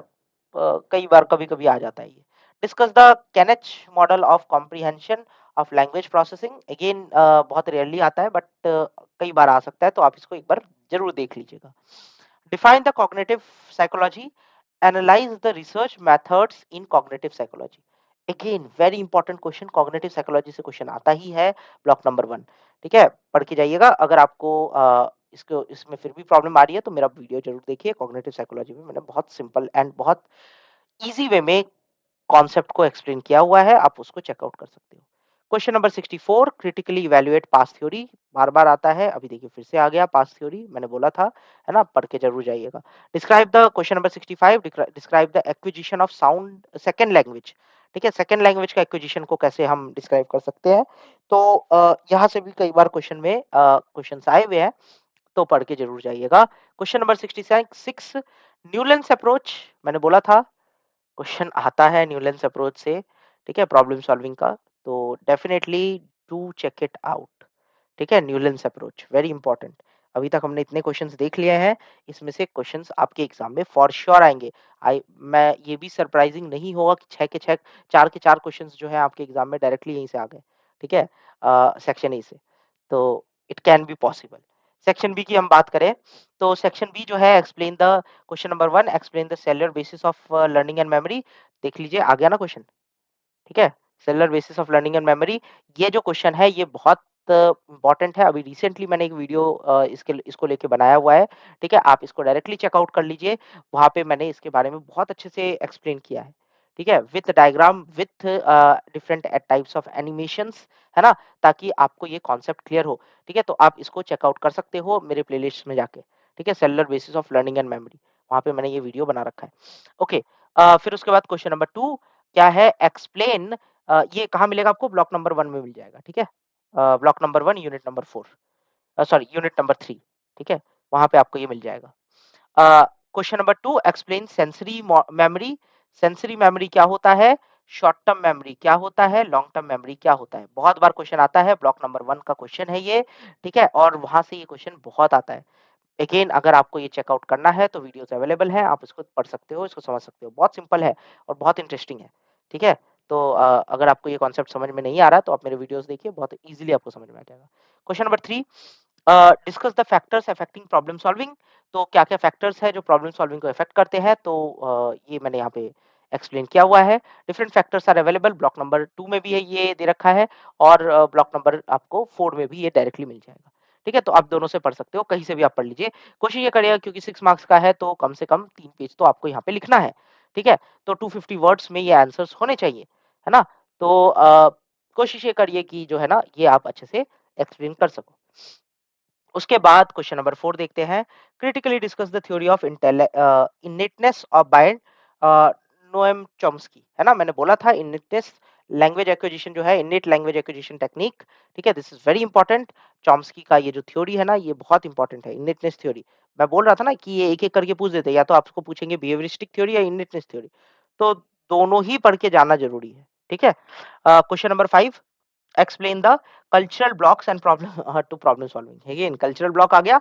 पिछली बार हमने देखा था इमोशनल ब्लॉक भी था, ठीक है? तो यहाँ पे कल्चरल ब्लॉक भी है, ठीक है? और उसके बाद फिर क्वेश्चन नंबर 6 देख लीजिए। Explain the levels of processing model by Craik and Lockhart, ठीक है? अगेन ये देखिए मेमोरी रिटेंशन पे ये मॉडल है ना? तो आप इसको देख सकते हो। Describe the principles of information processing, question number 7th। Principles of information processing ये आपको मिल जाएगा ब्लॉक नंबर 1 में, ठीक है? क्लियरली वहाँ पे दे रखा है डिफरेंट प्रिंसिपल्स, आप चेकआउट कर सकते हो, वरना मेरे वीडियोज़ अवेलेबल है, आप उसको भी देख लीजिए, ठीक है? Question number 8, describe the various types of aphasia. Aphasia जो था वो आपका डिसऑर्डर्स आ जाता है, लैंग्वेज डिसऑर्डर, है ना? लैंग्वेज डिसऑर्डर के बारे में है, ठीक है? तो ये आपको ब्लॉक नंबर 3 में मिल जाएगा, ठीक है? लैंग्वेज जहाँ पे है ना लैंग्वेज टॉपिक, तो वहाँ पे लैंग्वेज डिसऑर्डर है, ठीक है? और लैंग्वेज डिसऑर्डर में एफेजिया दे रखा है क्लियरली। उसके बाद discuss the relationship between multilingualism and thinking. मैंने बोला था देखिए 10 मार्क्स वाले में भी क्वेश्चन आया हुआ है, यहाँ पे भी आया है। मल्टीलिंगुअलिज्म एंड थिंकिंग मैंने आपको शो भी किया था, कहाँ पे है ये, आप इसको वहां से पढ़ सकते हो। Question number 10, explain any 3 techniques of problem solving. ठीक है, क्या-क्या 3 टेक्निक्स हैं, ठीक है, जो बार-बार आते हैं, टेक्निक्स इन प्रॉब्लम सॉल्विंग, ठीक है, बहुत बार आए हुए हैं। ये ब्लॉक नंबर 2 में भी है, ब्लॉक नंबर 4 में भी है, तो आप 2 से पढ़िए क्योंकि 6 मार्क्स का क्वेश्चन है, यहाँ पे ज़्यादा डिटेल में लिखने की ज़रूरत नहीं है आंसर्स को, है ना? Okay, question number 11, explain the level of processing model by Craik and Lockhart. देख लीजिए, फिर से आ गया, ठीक है? Processing model very important, Craik and Lockhart का क्वेश्चन आता है, ठीक है? इसको ज़रूर पढ़ के जाइएगा। Question number 12, describe the principles of information processing. क्या-क्या प्रिंसिपल्स हैं? मैंने अभी हमने थोड़ी देर पहले देखा था, फिर से ये क्वेश्चन आ रहा है, ठीक है? तो principles of information processing block number 1 पढ़ लीजिए वहाँ से, नहीं तो आप मेरे वीडियोज़ को देख सकते हो। फिर उसके बाद question number 13, describe the various types of aphasia. Aphasia language disorder होता है। फिर से ये क्वेश्चन वहाँ से आया हुआ है, ब्लॉक नंबर 3, ठीक है? वहाँ से आप इसको चेकआउट कर सकते हो। Question number 14, discuss the relationship between multilingualism and thinking.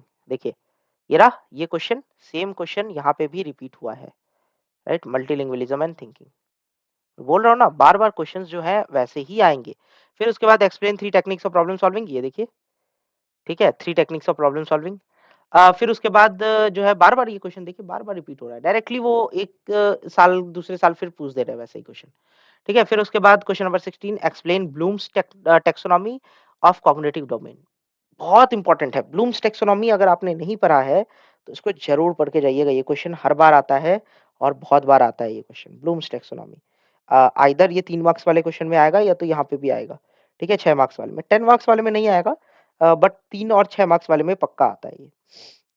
फिर उसके बाद क्वेश्चन नंबर 17 देखते हैं, describe the domain of cognitive psychology.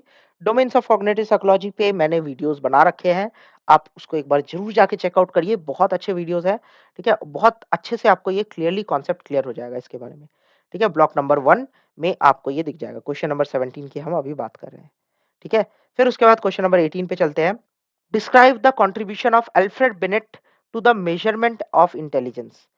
बहुत इंपॉर्टेंट क्वेश्चन, अगर आपने बिनेट्स मॉडल नहीं देखा है, ठीक है? अल्फ्रेड बिनेट का जो थ्योरी है और अल्फ्रेड बिनेट का जो मॉडल है उसको एक बार जरूर पढ़िएगा, ठीक है? ब्लॉक नंबर 2 ये क्रिएटिविटी एंड इंटेलिजेंस में है, ठीक है? वहाँ पे अल्फ्रेड बिनेट के बारे में अच्छे से एक्सप्लेन कर रखा है, ठीक है? और क्या मॉडल है वो भी दे रखा है, तो इसको जरूर पढ़ के जाइएगा।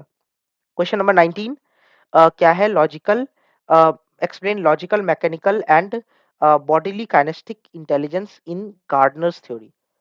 ओके, तो देखिए यहाँ पे अब जो है ना गार्डनर्स की मल्टीपल इंटेलिजेंस थ्योरी है, राइट? और यहाँ पे 2 थ्योरी आपको दे रखा है, logical mechanical and bodily kinaesthetic.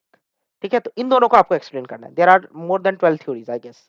अगर आप गार्डनर की थ्योरी पढ़ोगे ना, तो 12 से ज़्यादा थ्योरीज वहाँ पे अवेलेबल है।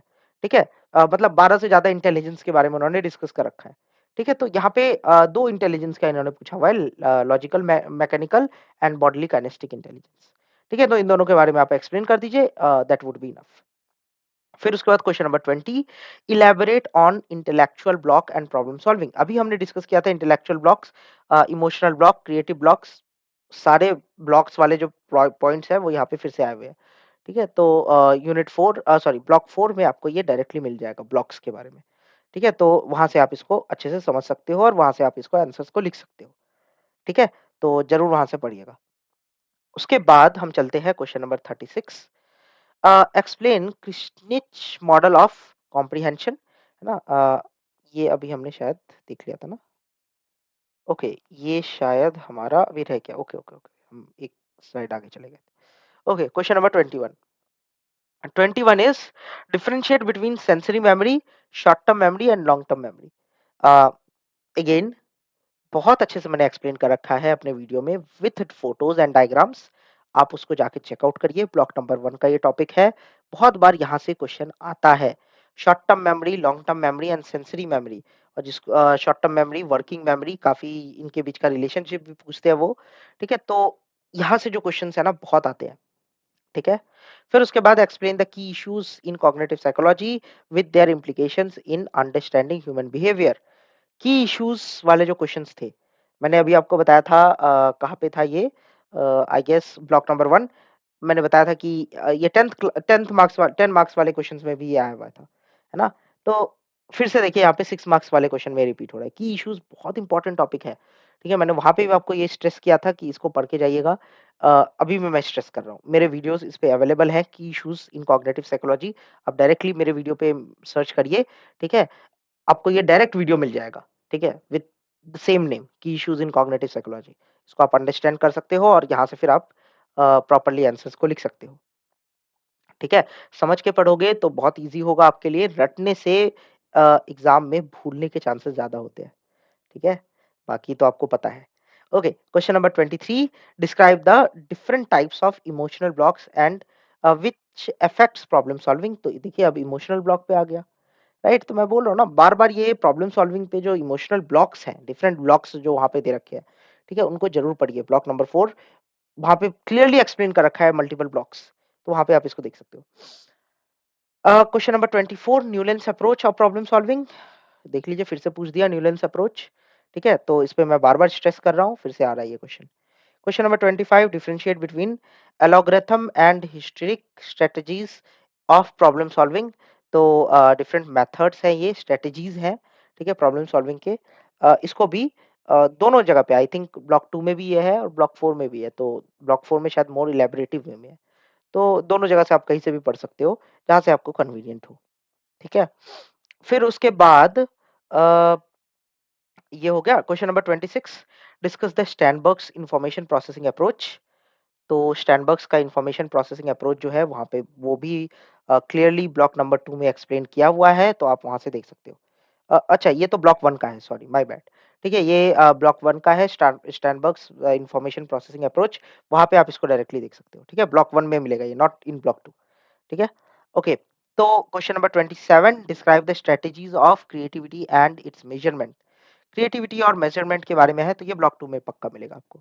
ठीक है? तो वहाँ पे आप देख लीजिए। क्रिएटिविटी के बारे में तो हम डिफरेंट स्टेजेस अभी हमने डिस्कस किया था। मैंने वहाँ पे शो भी किया था आपको। तो बहुत क्वेश्चन्स यहाँ से आते हैं, है ना? तो मैं और कितना स्ट्रेस करूँ उसके ऊपर। ठीक है? तो ये तो आपको पढ़ के ही जाना है। फिर उसके बाद describe Sternberg's two factor theory of intelligence, ये ब्लॉक 2 में आपको मिलेगा। Spearman's two factor theory of intelligence, ये आपको ब्लॉक 2 में मिल जाएगा। ठीक है? वहाँ पे आप इसको देख सकते हो। ठीक है? स्पेयरमैन के बारे में बहुत अच्छा से एक्सप्लेन किया हुआ है वहाँ पे। टू फैक्टर थ्योरी जो है ना उसका बहुत इंपॉर्टेंट है। ठीक है? Not just for the point of view of your exam, ये अंडरस्टैंडिंग पॉइंट ऑफ व्यू के लिए भी बहुत इंपॉर्टेंट है। स्पेयरमैन्स टू फैक्टर थ्योरी को जरूर पढ़ के जाइएगा। फिर उसके बाद question number 29, explain aphasia in language disorder. देखिए, मैं बार-बार बोल रहा हूँ एफेज़िया बहुत इंपॉर्टेंट है, 6 मार्क्स वाले क्वेश्चन में ये पक्का आता है। तो लैंग्वेज डिसऑर्डर और स्पीच डिसऑर्डर दोनों पढ़ के जाना है, ठीक है? क्वेश्चन्स यहाँ से कहीं से भी पूछ सकते हैं और एफेज़िया तो बहुत है, ठीक है? इसमें से बहुत क्वेश्चन्स आते हैं। Question number 30 explain the importance of cultural blocks in problem solving. Again फिर से ब्लॉक वाला क्वेश्चन है, ठीक है? Cultural block, right? तो पढ़ के जाइए भैया, पक्का आ रहा है ये क्वेश्चन। ठीक है? Question number 31 explain the level of processing model by Craik Craik and Lockhart. ठीक है? लॉकार्ट वाला क्वेश्चन फिर से आ गया। ठीक है? तो मैं आपको बार-बार बोल रहा हूँ कि ये जो है ना ये question level of processing model जो है ये बहुत इम्पोर्टेंट है। अ, ल लॉकार्ट का जो मॉडल है 10 मार्क्स में तो बहुत कम आता है, लेकिन 6 मार्क्स वाले क्वेश्चन में बहुत ज़्यादा आता है। ठीक है? तो पक्का पढ़ के जाना है इसको भी। उसके बाद question number 32 describe the key issues in the study of cognitive psychology. क्या-क्या की इश्यूज है मैं बार-बार आपको स्ट्रेस कर रहा हूँ इस पे कि की इश्यूज जरूर पढ़ के जाइएगा। की इश्यूज के ऊपर मैंने वीडियो बना रखा है तो की इश्यूज तो बहुत इंपॉर्टेंट है। इसको अच्छे से देख के जाना है कि क्या-क्या डिफरेंट की इश्यूज होते हैं। ठीक है? Question number 33 explain the cultural blocks of problem solving. मैंने अभी प्रॉब्लम सॉल्विंग के ऊपर कल्चरल ब्लॉक्स के ऊपर अभी आपको एक्सप्लेन किया। ठीक है? तो यहाँ से आप इसको पढ़ लीजिए, बहुत इंपॉर्टेंट है। ब्लॉक्स तो बहुत इंपॉर्टेंट है। ठीक है? डिफरेंट ब्लॉक्स जो है कल्चरल है, ठीक है? इमोशनल है। There are so many blocks, creative block है। ठीक है? तो इन ब्लॉक्स को पढ़ के जाइए, एक क्वेश्चन तो पक्का यहाँ से आएगा ही आएगा। ओके? फिर उसके बाद Newlands approach of problem solving. बोल रहा हूँ मैं बार-बार, ठीक है? कि न्यूलैंड अप्रोच, कल्चरल ब्लॉक यहाँ से क्वेश्चन आना ही है। ठीक है? Question number 35। 35 देखिए explain the speech sound disorder. फिर से आया, राइट? स्पीच साउंड डिसऑर्डर, है ना? तो स्पीच डिसऑर्डर के बारे में ये बेसिकली पूछ रहा है ना? जो हमने मल्टीपल स्पीच डिसऑर्डर देखा था, उसमें भी स्पीच साउंड डिसऑर्डर एक था, ठीक है? स्पीच साउंड डिसऑर्डर हमने देखा था। तो वो ये डायरेक्टली पूछ रहा है, तो उसको आप अच्छे से अगर पढ़ के जाते हो, तो ये आपके लिए बहुत बेनिफिशियल रहेगा, ठीक है? तो क्वेश्चन नंबर 35 भी हमने डिस्कस कर लिया है ना? लैंग्वेज एक्विजिशन में है, ब्लॉक नंबर 3 में आपको मिल जाएगा। फिर उसके बाद एक्सप्लेन केनेथ्स मॉडल ऑफ कॉम्प्रिहेंशन, है ना? केनेथ्स मॉडल ऑफ कॉम्प्रिहेंशन आपको अब ये फर्स्ट टाइम आया है ये। तो जैसा कि आप देख सकते हो ये जो है ये ब्लॉक 3 में है ना? केनेथ्स मॉडल ऑफ कॉम्प्रिहेंशन यहाँ पे आप देखिए, ठीक है? लैंग्वेज के बारे में ये बेसिकली एक्सप्लेन करता है, ठीक है? तो this is your Kenneth's model of comprehension, very important. ज़्यादा नहीं आया है questions but maybe questions exam में आ सकते हैं तो इसको भी एक बार पढ़ के जाइएगा। ठीक है? उसके बाद क्वेश्चन नंबर 37 देखते हैं what is information processing? Describe Bloom's taxonomy of cognitive domain. मैंने बताया था ब्लूम्स टैक्सोनॉमी वेरी इंपोर्टेंट, बहुत बार यहाँ से क्वेश्चन आता है 6 मार्क्स और 3 मार्क्स वाले क्वेश्चन में आपको ये डेफिनिटली देखने को मिलेगा। तो इन्फॉर्मेशन प्रोसेसिंग मॉडल जो है वो तो आपको कहाँ मिलेगा? ब्लॉक नंबर 1 में और फिर उसके बाद आपका ब्लूम्स टैक्सोनॉमी है जो आप यहाँ पे देख सकते हो। ठीक है? फिर उसके बाद क्वेश्चन नंबर 38 चलते हैं हम लोग explain the information processing approach of learning and memory. Very important topic information processing approach ये जो है हमारा फर्स्ट ब्लॉक का टॉपिक है। मेरा वीडियो इस पे अवेलेबल है। आप इसको चेकआउट कर सकते हो। ठीक है? बहुत सारे क्वेश्चंस यहाँ से डायरेक्टली पूछे जाते हैं। ठीक है? ब्लूम्स टैक्सोनॉमी पे भी मैंने वीडियो बना रखा है। आप उसको एक बार देख लीजिए। वो भी ब्लॉक 1 में आपको डायरेक्टली मिल जाएगा। ठीक है? फिर उसके बाद 39 का हम देखते हैं discuss the meaning and aspects of creativity. तो क्या डिफरेंट मीनिंग है और क्या डिफरेंट एस्पेक्ट्स है क्रिएटिविटी के, वो भी यहाँ पे एक्सप्लेन कर रखा है। ठीक है? तो क्रिएटिविटी के बारे में हमने ऑलरेडी डिस्कस कर लिया है ना? कितना और डिस्कस करें, राइट? तो इतना हमने स्ट्रेस कर लिया है क्रिएटिविटी के ऊपर। तो मीनिंग एंड एस्पेक्ट्स बहुत ज़्यादा क्वेश्चंस यहाँ से आते हैं। क्वेश्चन नंबर 40 देखते हैं। क्वेश्चन नंबर 40 है describe the problem solving behaviour, explain the role of mental set and functional fixedness in problem solving. ये जो functional fixedness in problem solving है this is also very important. बहुत बार यहाँ से क्वेश्चंस आए हुए हैं। ठीक है? आपने ये फर्स्ट टाइम देखा है लेकिन इसके क्वेश्चंस आपको बहुत दिखेंगे। नॉट जस्ट हियर 3 मार्क्स वाले क्वेश्चंस में भी आपको ये देखने को मिलेंगे। ठीक है? तो फंक्शनल फिक्सिडनेस तो आप जरूर पढ़ के जाइएगा। उसके बाद क्वेश्चन नंबर 41 है explain the key issues in cognitive psychology. What are the key issues? Again हम कब से मैं इस पे फोकस कर रहा हूँ की इश्यूज, है ना? फिर से की इश्यूज पे एक क्वेश्चन आया हुआ है। ठीक है? तो कहाँ मिल जाएगा ये आपको? Block number 1। ठीक है? और आप नहीं तो मेरा डायरेक्ट वीडियो देख सकते हो। ठीक है? वीडियो इस पे अवेलेबल है की इश्यूज पे। अगर आपको ये कॉन्सेप्ट समझना है तो अच्छे से। ठीक है? फिर उसके बाद क्वेश्चन नंबर 42 देखते हैं discuss the strategies of problem solving. What are the different strategies of problem solving? ठीक है? वो भी अभी हमने डिस्कस किया था। ब्लॉक 2 या ब्लॉक नंबर 4 दोनों में अवेलेबल है। ठीक है? तो स्ट्रैटेजीज़ आप ब्लॉक 4 से भी देख सकते हो, ब्लॉक 2 से भी देख सकते हो, तो आपकी मर्ज़ी है। प्रॉब्लम सॉल्विंग से क्वेश्चन आएगा ही आएगा, एक क्वेश्चन तो पक्का बनता है। ठीक है? आइदर इन 10 मार्क्स और 4 मार्क्स, मतलब वेल वेल दोनों में ही आएगा वैसे तो। ठीक है? तो पढ़ के ज़रूर जाइएगा। फिर question number 43, discuss the benefits of multilingualism. Again हमने डिस्कस किया था, मैंने आपको शो भी किया था कहाँ है मल्टीलिंगुअलिज्म, है ना? तो वहाँ से ये डायरेक्टली क्वेश्चन पूछा हुआ है। फिर उसके बाद describe the stages of language acquisition in children. Children में different stages of language acquisition, उसको डिस्क्राइब करने के लिए बोल रहा है। तो वो यहाँ पे आप देख सकते हो क्या-क्या स्टेजेस है लैंग्वेज एक्विजिशन में चिल्ड्रन के अंदर। बहुत इंपॉर्टेंट कॉन्सेप्ट है ये। ठीक है? अगर आप इसको नहीं पढ़े हो तो बिल्कुल पढ़ लीजिए, ये क्वेश्चन बहुत बार आता है। ठीक है? तो this question, question number 44 is highly important question. ठीक है? तो पक्का पढ़ के जाइएगा इसको। क्वेश्चन नंबर 44 हमने देख लिया। फिर उसके बाद क्वेश्चन नंबर 45 देखते हैं, explain the significance of artificial intelligence in problem solving. ये हमने 10 मार्क्स वाले क्वेश्चन में भी देखा था, ये हमने अभी भी देखा है। तो 44 तो इम्पोर्टेंट है ही, 45 भी काफ़ी इम्पोर्टेंट है। क्योंकि एआई के ऊपर अब बहुत ज़्यादा बात हो रही है ना? तो एआई से क्वेश्चंस बनते हैं, ठीक है? और आजकल तो बहुत ज़्यादा फ्रीक्वेंटली बन रहे हैं।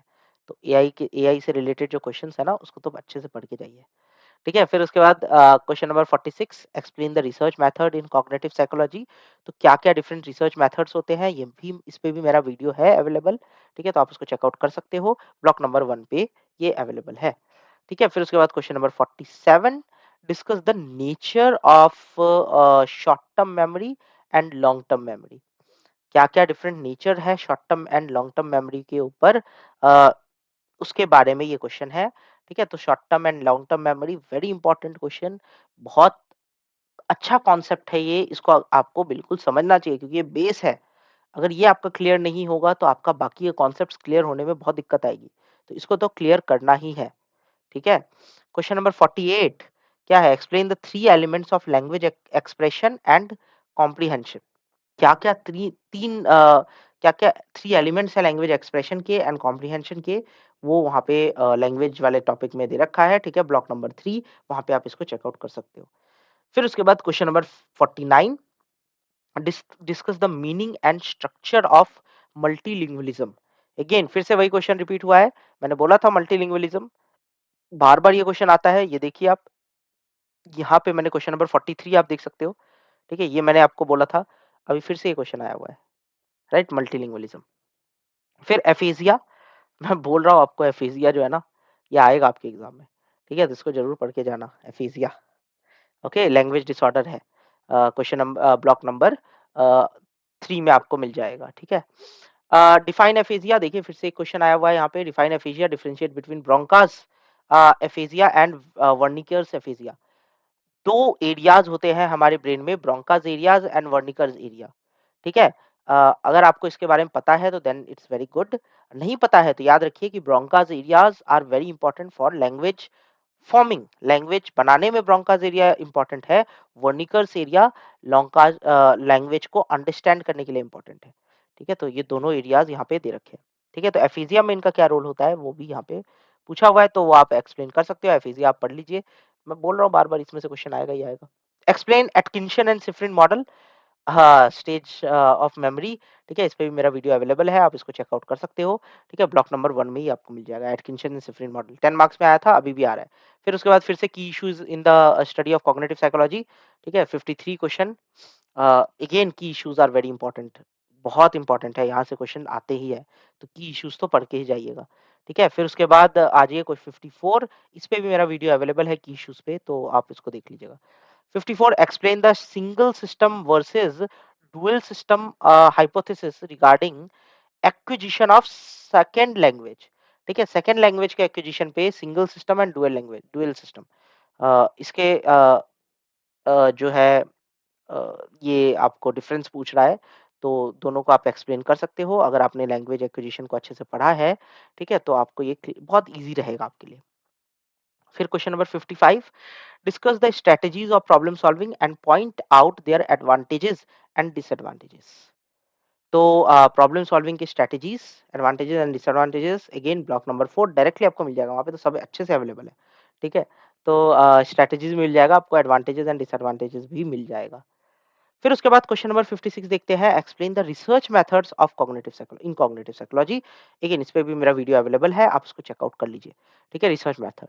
Describe the animal model of memory, very important, block number 1। ठीक है, इस पे भी मेरा वीडियो अवेलेबल है, मैंने इस पे बहुत ज्यादा स्ट्रेस किया हुआ है अपने वीडियो में कि क्यों ये इतना इंपॉर्टेंट होता है एनिमल मॉडल। ठीक है, उसमें मैंने बहुत डिटेल वे में एक्सप्लेन किया है, तो आप उसको जरूर देखिएगा। ठीक है, अगर आपने नहीं देखा है अभी तक, है ना। ये आपके यूनिट 3 का पार्ट है।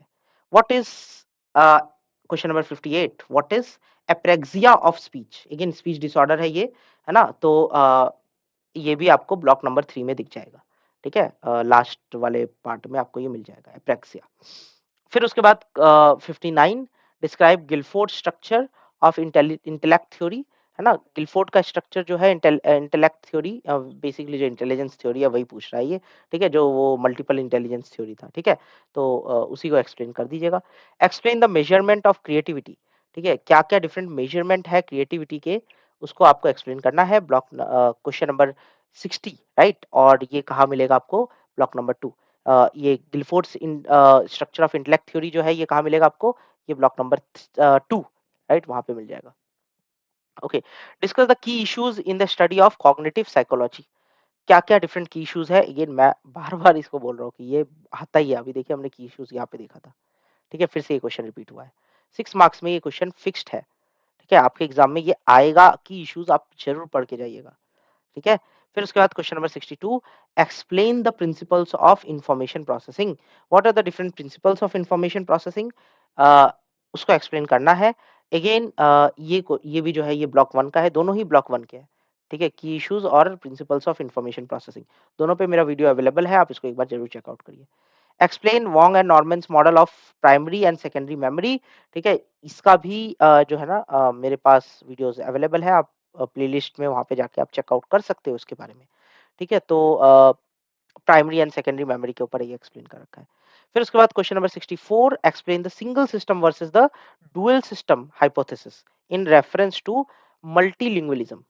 ठीक है, अगेन मल्टीलिंगुअलिज्म पे ये क्वेश्चन आया हुआ है। तो ये जो टॉपिक्स मैं आपको अभी दिखा रहा हूँ, ठीक है, अगर आपने ये एमएपीसी अभी स्टार्ट किया है, तो आपके लिए सबसे बेस्ट होगा कि इन टॉपिक्स पे, जो टॉपिक्स मैं अभी आपको बता रहा हूँ, इस पे स्पेशल फोकस तो करना ही करना है। ठीक है, आगे आप जितना पढ़ सकते हो वो आपका बेनिफिशियल है, आपके लिए बेनिफिशियल है। लेकिन ये जो टॉपिक्स मैं दिखा रहा हूँ, इनको तो पढ़ के ही जाइए। ठीक है, क्योंकि बहुत हेल्प मिलेगा आपको। फिर उसके बाद question number 65, explain the backward speech search and thinking aloud as a technique of problem solving. ठीक है, ये भी आपको प्रॉब्लम सॉल्विंग वाले मॉडल में मिल जाएगा, block number 4। Question number 66, discuss the पेडागोलॉजिकल strategies of enhancing problem solving skills. क्या क्या पेडागोजिकल स्ट्रेटजीज है, ये बहुत इंपॉर्टेंट है। ये स्पेशली पेडागोजिकल स्ट्रेटजीज होता है जब टीचिंग के लिए आप जा रहे हो। ठीक है, तो प्रॉब्लम सॉल्विंग स्किल्स को आप कैसे इनहांस करोगे अपने स्टूडेंट में, वो क्वेश्चन ये पूछ रहा है आपसे। ठीक है, question number 66, very very very important. हमने ज्यादा क्वेश्चन इसमें से देखे नहीं लेकिन क्वेश्चन यहाँ से बनते हैं। ठीक है, तो ये आप जरूर पढ़ के जाइएगा। Question number 66 very important. Okay, okay, question number 67, explain the level of recall LOR describe by Zinchenko. ठीक है, तो इसको भी जरूर पढ़ के जाइएगा। फिर उसके बाद आप देख लीजिए question number 68, describe the Sternberg टायर की थ्योरी ऑफ इंटेलिजेंस। आ गया ना, ट्रायर्किक थ्योरी। ठीक है, वैसे ये जनरली 10 मार्क्स वाले क्वेश्चन में आता है। अगर ये क्वेश्चन ये इंटेलिजेंस वाले थ्योरी में भी आ रहा है, तो इट मीन्स कि इसका कुछ इंपॉर्टेंस है। ठीक है, मतलब 6 मार्क्स वाले क्वेश्चन में है, तो डेफिनेटली वैसे तो 10 मार्क्स में आता है। कई बार हो सकता है कि ये 6 मार्क्स वाले क्वेश्चन में आए, लेकिन ये आता है स्टैनबर्ग ट्रायर्किक थ्योरी। ठीक है, तो काफी इंपॉर्टेंट है स्टैनबर्ग ट्रायर्किक थ्योरी, प्लीज इसको पढ़ लीजिए। Question number 69, briefly discuss the history of measurement of intelligence. ठीक है, क्या क्या मेजरमेंट है इंटेलिजेंस के, उसकी पूरी हिस्ट्री जो है, उस पे ये क्वेश्चन है। बहुत रेयरली ये क्वेश्चन पूछा जाता है, बट अगर पूछा है तो फिर आई थिंक आपको पढ़ लेना चाहिए इसको इसको भी। Describe dyslexia as a language based learning disability, very important disorder dyslexia. ठीक है, डिसलेक्सिया बहुत एग्जाम में क्वेश्चन आता है। ठीक है, डिसलेक्सिया, डिसग्राफिया, डिसकैलकुलिया, ठीक है? These are some examples of language based disorders, learning disability होती है ना? और ये काफ़ी इम्पोर्टेंट होता है, ठीक है? तो इसको आप ज़रूर पढ़ के जाइएगा। ये जो डिफरेंट लर्निंग डिसेबिलिटी है ना, डिस्लेक्सिया, डिस्ग्राफिया, ठीक है? ये सारे जो हैं, ये सारे बहुत इम्पोर्टेंट हैं। Question number 71, describe the various types of problems. तो मल्टीपल टाइप्स ऑफ प्रॉब्लम्स जो है, उसको आपको एक्सप्लेन करना है, ठीक है? प्रॉब्लम सॉल्विंग मेथड में ये आ जाएगा block number 4। Explain the principle of information processing system. तो देखिए यहाँ पे प्रिंसिपल पूछा हुआ है डिफरेंट इंफॉर्मेशन प्रोसेसिंग सिस्टम का, है ना? तो यहाँ से क्वेश्चन जो है आता है ना? और अभी भी हमने पहले भी ये देखा था ये क्वेश्चन, ठीक है? फिर से ये रिपीट हो रहा है, बार-बार ये रिपीट हो रहा है, तो इसका इम्पोर्टेंस तो है, ठीक है? तो ये आपको पढ़ के जाना ही है। इसका वीडियो मेरे पास अवेलेबल है, आप उसको इज़िली देख सकते हो, ठीक है? फिर उसके बाद question number 73, describe the Torrance test of creative thinking. ठीक है, Torrance test of creative thinking, ज़्यादा क्वेश्चंस इसमें से नहीं आए हुए हैं, बट आपको ये पढ़ लेना चाहिए, शायद क्या पता पूछ दे इस बार, क्योंकि ज़्यादा नहीं आया तो मे बी ये क्वेश्चन आ सकता है। ठीक है, question number 74, explain the various aspects of creativity. ये हमने 10 मार्क्स वाले में भी देखा था, अभी 6 मार्क्स वाले में भी आ रहा है। ठीक है, तो काफी इंपॉर्टेंट है, इसको प्लीज पढ़ के जाइएगा। Question number 75, discuss Vernon's hierarchical theory of intelligence. ठीक है, ये भी बहुत बार क्वेश्चन में आता है। ठीक है, तो हायरार्की थ्योरी जो है ना, ये हायरार्कियल थ्योरी बहुत बार पूछा गया है। ठीक है, तो 75 वाला क्वेश्चन जो है, इट इज इंपॉर्टेंट। उसके बाद 76, differentiate between STM and LTM, short term memory and long term memory, very very very important. मैंने आपको बोला था कि ये जो 76 क्वेश्चन है, ये क्वेश्चन 10 मार्क्स वाले में भी आता है, 6 मार्क्स वाले में भी आता है, और चांसेस है कि 3 मार्क्स वाले क्वेश्चन में भी आएगा। ठीक है, तो इसको ज़रूर पढ़ के जाइएगा। Short term, long term and sensory memory, all types of memory, क्या क्या फंक्शन होता है, क्या रोल होता है, सब बहुत इंपॉर्टेंट है। वैसे इसका वीडियो मेरे पास अवेलेबल है, आप वहाँ से इसको डायरेक्टली चेकआउट कर सकते हो। ठीक है, next is question number 77, compare and contrast algorithms and heuristics. ये क्वेश्चन यहाँ पे भी आया हुआ है, ये क्वेश्चन आपको आने वाले जो टॉपिक्स हैं, ठीक है, उसमें भी दिखेगा। ठीक है, आने वाले जो एमपीसी 2 या 3, उसमें भी आपको एल्गोरिथम और ह्यूरिस्टिक्स मेथड दिखेगा। तो इट्स मच बेटर कि अगर अगर आप अभी इसको पढ़ लेते हो, तो आगे के लिए ये आपके लिए बेनिफिशियल रहेगा। ठीक है, फिर उसके बाद explain Thurstone's primary mental ability theory. Thurstone की थ्योरी जो है, ये मैंने बोला था पूछा जाता है बहुत बार, तो यहाँ पे भी देखिए पूछा गया है। ठीक है, तो इसको पढ़ लेना ज्यादा बेटर है। 78th question. 79th क्वेश्चन जो है क्या है, explain apraxia of speech, very very important. Apraxia जो है, इट्स अ स्पीच डिसऑर्डर, है ना? और ये क्वेश्चन भी बहुत बार एग्जाम में आता है। 79th question, very important. Question number 80, describe the various types of bilingualism. Bilingualism पे क्वेश्चन आता ही है ना? अगर आप इसको पढ़ के जाओगे तो आपके लिए बेटर रहेगा। ठीक है, फिर उसके बाद आ जाते हैं हम क्वेश्चन सेक्शन सी पे। ऑलरेडी हमारा बहुत ज्यादा टाइम हो गया है, बट फिर भी सेक्शन सी भी इंपॉर्टेंट है। 3 मार्क्स के क्वेश्चन यहाँ पे आते हैं। 100 वर्ड्स में आपको ये लिखना है आंसर, कम से कम एक पैराग्राफ तो होना चाहिए। ठीक है, तो ज्यादा लंबा नहीं लिखना है, लेकिन काफी 3 मार्क्स तो कैरी करता है। 3 क्वेश्चन यहाँ से आते हैं, है ना? तो करना इंपॉर्टेंट है। क्वेश्चन नंबर 1 क्या है, procedural and declarative memory. 2 types के मेमोरीज है ना? दोनों मैंने एक्सप्लेन कर रखा है अपने वीडियो में, आप वहाँ पे चेकआउट कर सकते हो, नहीं तो ये ब्लॉक 1 में आपको मिल जाएगा। फिर उसके बाद क्वेश्चन नंबर 2 क्या है, टाइपोलॉजीज ऑफ प्रॉब्लम्स। क्या-क्या डिफरेंट टाइपोलॉजीज ऑफ प्रॉब्लम्स है, छोटा-सा टॉपिक है, इसको अगर आप पढ़ लोगे तो आपके लिए बेनिफिशियल रहेगा। क्वेश्चंस यहाँ से आते हैं। ठीक है, फिर उसके बाद एक्जिस्टेंशियल इंटेलिजेंस। एक्जिस्टेंशियल इंटेलिजेंस जो है, कई बार क्वेश्चन पूछा गया है, स्पेशली 3 मार्क्स वाले में ही बनता है ये क्वेश्चन। ठीक है, तो छोटे-छोटे टॉपिक्स ये उठा के पूछते हैं। Question number 4, memory consolidation and hippocampus, very important, very very important. Memory consolidation क्या होता है, हिप्पोकैम्पस का क्या रोल है, ये दोनों बहुत इंपॉर्टेंट है। ठीक है, बहुत इंपॉर्टेंट क्वेश्चन है, मेरे मेरे वीडियोस इस पे अवेलेबल है, आप इसको जरूर पढ़ के जाइए। मिलर्स मैजिक नंबर, इस पे भी मैंने डिस्कस किया हुआ है। ठीक है, मेरे वीडियोस में ये अवेलेबल है। मिलर्स मैजिक नंबर दोनों ब्लॉक 2 का टॉपिक है, इसको आप पढ़ सकते हो। ठीक है, ये इंटेलिजेंस वाला जो है, ये ब्लॉक 2, सॉरी 4 और 5 जो है, ये ब्लॉक 1 का है। ठीक है, नॉट ब्लॉक 2, मैंने गलत बोल दिया। ठीक है, ये ब्लॉक 1 का है, 4 और 5 ब्लॉक 1 का है, 3 जो है वो ब्लॉक 2 का है। ठीक है, तो थोड़ा सा कंफ्यूजन हो गया था। तो मेमोरी कंसोलिडेशन इस पे मेरा वीडियोस अवेलेबल है, आप इसको ज़रूर देखिएगा। मिलर्स मैजिक नंबर पे भी अवेलेबल है। बॉडीली काइनेस्टिक इंटेलिजेंस अगेन ये ब्लॉक 2 का है, ठीक है? तो इसको पढ़ के जाइएगा। क्वेश्चन नंबर 6, ठीक है? फिर memory memory consolidation and hippocampus फिर से रिपीट हुआ है, सेम क्वेश्चन, ठीक है? क्वेश्चन नंबर 7, अगेन इसको पढ़ना इंपॉर्टेंट है। मेमोरी कंसोलिडेशन क्या होता है? हिप्पोकैम्पस का क्या रोल है? ठीक है? हिप्पोकैम्पस ब्रेन का एक पार्ट है जो मेमोरी के लिए रिस्पॉन्सिबल होता है ना? किस टाइप के मेमोरी के लिए? कैसे मेमोरी फॉर्मेशन करता है? ये सब कुछ है। ठीक है? तो इसको अच्छे से पढ़ के जाइएगा। मेरे वीडियोज़ आप देख लीजिए, ब्लॉक 1 में ये प्रॉपर्ली गिवन है। अदरवाइज़ मेरे वीडियोज़ को चेकआउट करिए। अच्छे से आपको ये कॉन्सेप्ट क्लियर हो जाएगा। Question number 8, millers magic number फिर से रिपीट हो रहा है। फिर उसके बाद question number 9, bodily kinesthetic intelligence फिर से रिपीट हुआ। Question number 10, sensory memory. आप देख सकते हो ये जो है ना, यहाँ पे तीनों के तीनों क्वेश्चंस फिर से सेम क्वेश्चन रिपीट कर दिया हम लोगों ने। ठीक है? तो ये पैटर्न आप देख रहे हो ना, कि ऐसे रिपीटिशंस होते हैं, है ना? स्पेशली 3 मार्क्स वाले में तो करेंगे। ठीक है? फिर सेंसरी मेमोरी है, ब्लॉक 1 का टॉपिक है सेंसरी मेमोरी, ठीक है? It is also very important. Long term memory, short term memory की तरह ही सेंसरी मेमोरी का भी बहुत इंपॉर्टेंट रोल है। ठीक है? फिर उसके बाद आपका आता है 11th question, culture free test. Culture free test जो है ये क्या होता है, इसके बारे में आपको एक्सप्लेन करना है। ठीक है? तो ये भी आप आराम से एक्सप्लेन कर सकते हो। फिर उसके बाद हम क्वेश्चन नंबर 12 देखते हैं। कंक्रीट ऑपरेशनल स्टेज, है ना? ये डिफरेंट प्याजे का जो ऑपरेशनल स्टेज है उसमें से एक ऑपरेशनल स्टेज के बारे में ये पूछा हुआ है। ठीक है? तो कंक्रीट ऑपरेशनल स्टेज, वेल ये एमएपीसी 2 का टॉपिक है, बट आई डोंट नो आप व्हाई यहाँ पे डाल रखा है इन लोगों ने, लेकिन अगर दिया हुआ है तो इसको पढ़ लेना चाहिए आपको, है ना? कॉन्क्रीट डिफरेंट ऑपरेशनल स्टेजेस आप पढ़ोगे वैसे भी एमएपीसी 2 में, और वहाँ से तो बहुत क्वेश्चन आते ही है। ठीक है? तो यहाँ पे भी अगर क्वेश्चन आएगा तो आप इजीली इसको लिख सकते हो।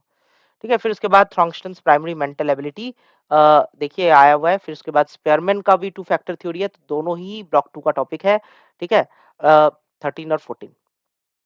फिर उसके बाद क्वेश्चन नंबर 15 क्या है? Differentiate between surface structure and deep structure of sensations, sorry, sentences.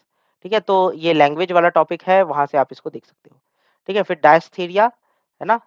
Speech disorder, Alzheimer's disease, mental disorder, ठीक है? जहाँ पे भूलने लग जाता है पेशेंट, है ना? ब्रेन डिसऑर्डर है, ब्लॉक 1। ठीक है? फिर उसके बाद 18th इंटेंस थ्योरी, ठीक है? Innateness theory, sorry, innateness theory. ठीक है? इनेटनेस थ्योरी क्या है? इनेटनेस थ्योरी बेसिकली वो है कि जो हम इनेट करते हैं, चॉम्स्की का थ्योरी है पूरा ये, है ना? चॉम्स्की का क्या इंपॉर्टेंट रोल है इनेटनेस थ्योरी में, तो ये पूरा वो वही एक्सप्लेन है। ठीक है? तो इनेटनेस थ्योरी जरूर पढ़ के जाइएगा। हिप्पोकैम्पस, इसका क्या इंपॉर्टेंट रोल है? मैं बार-बार बोल रहा हूँ, हिप्पोकैम्पस 3 मार्क्स वाले क्वेश्चन में आ रहा है। ठीक है? तो ये तो पक्का पढ़ के जाना है। कॉन्सेप्ट ऑफ आईक्यू, ठीक है? ब्लॉक 2 में कॉन्सेप्ट ऑफ आईक्यू आपको अच्छे से मिल जाएगा, वहाँ से आप इसको पढ़ सकते हो। क्वेश्चन नंबर 21, इंस्टेलिंग, राइट? ये भी आप देख सकते हो, ब्लॉक में आपको मिल जाएगा। ठीक है? क्वेश्चन नंबर 22, एडिटिव वर्सेस सब एडिटिव बायलैटरलिज्म, ठीक है? सब्सट्रैक्टिव बायलैटरलिज्म, तो है थोड़ा-सा इम्पोर्टेंट, इसको भी आप अगर देख लेते हो तो आपको कॉन्सेप्ट क्लियर हो जाएगा और आपके लिए बेटर ही है। फिर देखिए question number 23, very important, again फिर से आया है। Role of hippocampus in memory, ठीक है? कंसोलिडेशन में हेल्प करता है, मेमोरी कंसोलिडेशन में बहुत इंपॉर्टेंट रोल है हिप्पोकैम्पस का। ठीक है? तो ये क्वेश्चन बार-बार रिपीट होता है ना? फिर उसके बाद हेबियन लर्निंग, ठीक है? हेबियन लर्निंग क्या है? ये जो है इसके पे मैंने अभी रिसेंट वीडियो बनाया है, आप उसको चेकआउट कर सकते हो। ठीक है? Very important question number, block number 24, ठीक है? जहाँ पे हेबियन लर्निंग और एलटीपी पे अ, मैंने वीडियो बना रखा है, आप उसको एक बार चेकआउट करिए, बहुत इंपॉर्टेंट टॉपिक है ये। ठीक है? उसके बाद बहुत क्वेश्चन आता है, 6 मार्क्स में, 3 मार्क्स में आएगा ही आएगा। 25 ब्लॉक 1 का है ये, ठीक है? आपको अगर नहीं पता हो तो ब्लॉक 1 का टॉपिक है। Question number 25, difference between short term and long term memory. Short term और लॉन्ग टर्म मेमोरी में बार-बार बोल रहा हूँ, एसटीएम, एलटीएम 6 मार्क्स में भी आता है, 3 मार्क्स में भी आया हुआ है। वैसे 3 मार्क्स में बनता नहीं है ये, वैसे बनता तो ये 6 मार्क्स वाले में है, लेकिन यहाँ पे भी दे रखा है। ठीक है? Question number 26, memory consolidation and hippocampus. बार-बार बोल रहा हूँ मैं, ये क्वेश्चन जो है ना बहुत इंपॉर्टेंट है। मेरा दोनों पे वीडियोस अवेलेबल है, ठीक है? दोनों ही ब्लॉक 1 का टॉपिक है, ठीक है? आप इसको जाके एक बार चेकआउट करिए। फिर उसके बाद 27, एक्जिस्टेंशियल इंटेलिजेंस। एक्जिस्टेंशियल इंटेलिजेंस क्या होता है? उसके बारे में है ये ब्लॉक 2, वहाँ पे आपको ये इजीली मिल जाएगा। फिर उसके बाद question number 28, cognitive neurosciences. Cognitive neurosciences क्या है, क्यों इतना इंपॉर्टेंट है? ब्लॉक नंबर 1, ठीक है? ये आपको ज्यादातर 4th यूनिट में शायद आपको ये मिल जाएगा। ठीक है? Cognitive neurosciences. उसके बाद 29 schemas, schemas is very important. वैसे तो ये अ, ब्लॉक 1 का ख़ैर टॉपिक है, लेकिन आपको ये ब्लॉक जो एमएपीसी 2 है, वहाँ पे आपको ये बेटर तरीके से समझ में आएगा। वैसे मैंने इस पे बहुत अच्छे तरीके से एक वीडियो बना रखा है, आप इसको चेकआउट कर सकते हो, ठीक है? अगर आपको ये कॉन्सेप्ट क्लियर करना है, स्कीमास क्या होता है। फिर उसके बाद क्वेश्चन नंबर 30 देखते हैं, लैंग्वेज एक्विजिशन डिवाइस, है ना? बहुत क्वेश्चन आता है यहाँ से, वेरी, वेरी इंपॉर्टेंट क्वेश्चन ये, ठीक है? लैंग्वेज एक्विजिशन डिवाइस, इसको ज़रूर पढ़ के जाइएगा। 6 मार्क्स या 3 मार्क्स, दोनों में बनता है ये क्वेश्चन। उसके बाद क्वेश्चन नंबर 31 देखते हैं, episodic versus semantic memory, again very important. मैंने इस पे वीडियो बना रखा है, आप इसको चेकआउट करिए, ठीक है? ब्लॉक 1 का टॉपिक है।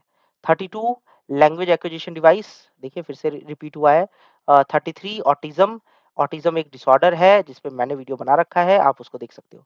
फिर उसके बाद question number 34 neuro sciences and cognitive psychology, मैंने बताया था आपको, फिर से ये रिपीट हो रहा है। डिस्पर्सिया डिस्प्रैक्सिया जो है फिर से रिपीट हो रहा है। Question number 35 speech disorder.